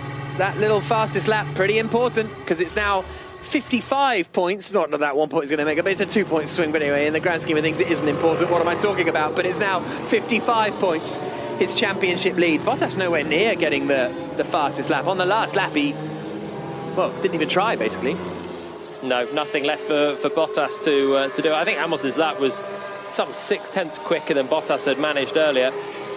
And a very good drive, ultimately, for Lewis Hamilton. Another win. The championship lead is irrelevant. He's got it in the bag. He's just racking up win after win and making it look routine. This one, once he got the lead at the second start, he never looked back. Bottas just didn't have enough to challenge him. Really pleased for Alex Albon, though. Third position. Some great overtakes. Happy chap. Okay, nice job, mate. That's it. Well done, Alex. That's a very, very good drive. You did it the hard way today, mate. Some great overtakes and a really, really well-deserved podium. Well done. Well, yeah, thank you, everyone. Thanks for everything. Thanks for sticking with me. But yeah, thank you. Thank you for sticking with me, says Alex Albon. Great drive. Yeah, he did do it the hard way, didn't he? Starting from fourth. His teammate was out the race, so he should have been third, but dropped to 7th after that second start. And he just made some good overtakes. Clinical, decisive, at great pace at the end of the race. And Renault will be gutted that Albon managed to turn up on that final stint, because it looked like Ricciardo should have had that podium. Get in there, Lewis. What an awesome race, mate. That was so hectic. Absolutely crazy. But wow, kept you cool, kept on it. Good man. Damn, guys, that was tough. Great job. Fantastic work, everyone. No, it's not easy running up and down the pit lane, but I appreciate you guys. Not easy running up and down the pit lane, referencing the fact that Mercedes are basically the first garage in the pit lane, and every time that there was a red flag, Hamilton being the leader, or Bottas being the leader, had to go down the end of the pit lane to have their cars worked on. And it's true in the reverse as well, isn't it? The teams at the end of the pit lane, like Williams, probably had to go to the back of the pit lane to work on their cars. So you want to be a midfielder in a red flag, don't you? Just right outside the garage. The truth is, that's as hard as it got for Mercedes, though. A couple of jogs down the pit lane, they did everything right. They had no competition at all after Max Verstappen didn't really properly start the race. He got a great launch off the line. Could have really threatened Mercedes, I think, today, given Albon's pace. But in the end, his retirement gave the team an easy run. The drivers pushed each other hard, but Hamilton under control the whole way through. So the finishing order: Lewis Hamilton winning, Bottas second, Albon third, Ricciardo fourth, Perez fifth, Norris, Kvyat, Leclerc eighth, ninth for Kimi Raikkonen after his time penalty, 2/10 ahead of Sebastian Vettel. So Vettel missing out on ninth instead of 10th by 0.2 of a second. I'm not certain he will care at all. George Russell 11th. He will care that he managed to that he just finished outside the points. Without that last red flag, I think they'd have had a good haul, Williams, and maybe got up ahead of Haas and Alfa Romeo in the championship. Romain Grosjean completes the 12 finishers. Stroll, Ocon, Latifi, Magnussen, Giovinazzi, Sainz, Verstappen and Gasly all retiring from the Grand Prix, Jenny. Yeah, what a race that was. So, championship-wise, 190 points for Hamilton, Bottas 135. Verstappen didn't pick up any points, so stays on 110. So the top three don't change, but then Norris jumps up again to 4th place, and Albon in 5th place with 65 and 63 points, and Ricciardo on 53 points. That's the top 6 in the championship. Whew, take a breath and pause. Feel for Stroll in that one, because what, is he now behind Ricciardo? Yeah, Stroll's tumbled down, so Stroll stays on 57 points. Oh, so he's ahead of Ricciardo, apologies. Sorry, I thought he was on 47. But yeah, but still, he was on for a huge haul today, Stroll, and nothing to do with him that he ended up in the wall. Good luck last week, bad luck this week for Lance Stroll. It evens itself out over the course of the season. You win some, you lose some. That's why we have Palmer as our expert summariser for wonderful cliches like that. Hamilton, sitting in his car, takes off his helmet, just mops his forehead down with his balaclava, which feels kind of counterproductive, and then hauls himself out of the car, and for the first time in a long time is able to wave at the fans that have come to cheer him on. It's great that there's fans back, but it is sort of like he's just won a club race or something, because there's like 1,000 or something. You'd get a bigger applause winning a British touring car race, wouldn't you? But great to have fans coming back into Formula One to watch the action unfold. And Lewis Hamilton then he's been in the car for quite a while actually, so he's quite a long way behind the other two, Jenny. Yeah, just to say that's the 100th win for Mercedes in the modern era. Quite incredible. And only Mercedes and Ferrari actually getting 2 cars across the finishing line in that one. So at least Ferrari did achieve something on the level with Mercedes. Yeah. That is some straw clutching, isn't it? So 8th and 10th for the 2 Ferrari cars at the end of that. So let's hear from our top 3. I think we're going to be starting with Alex Albon. They're going to be speaking to David Coulthard down in Parc Fermé after Lewis Hamilton's 90th Formula One Grand Prix victory.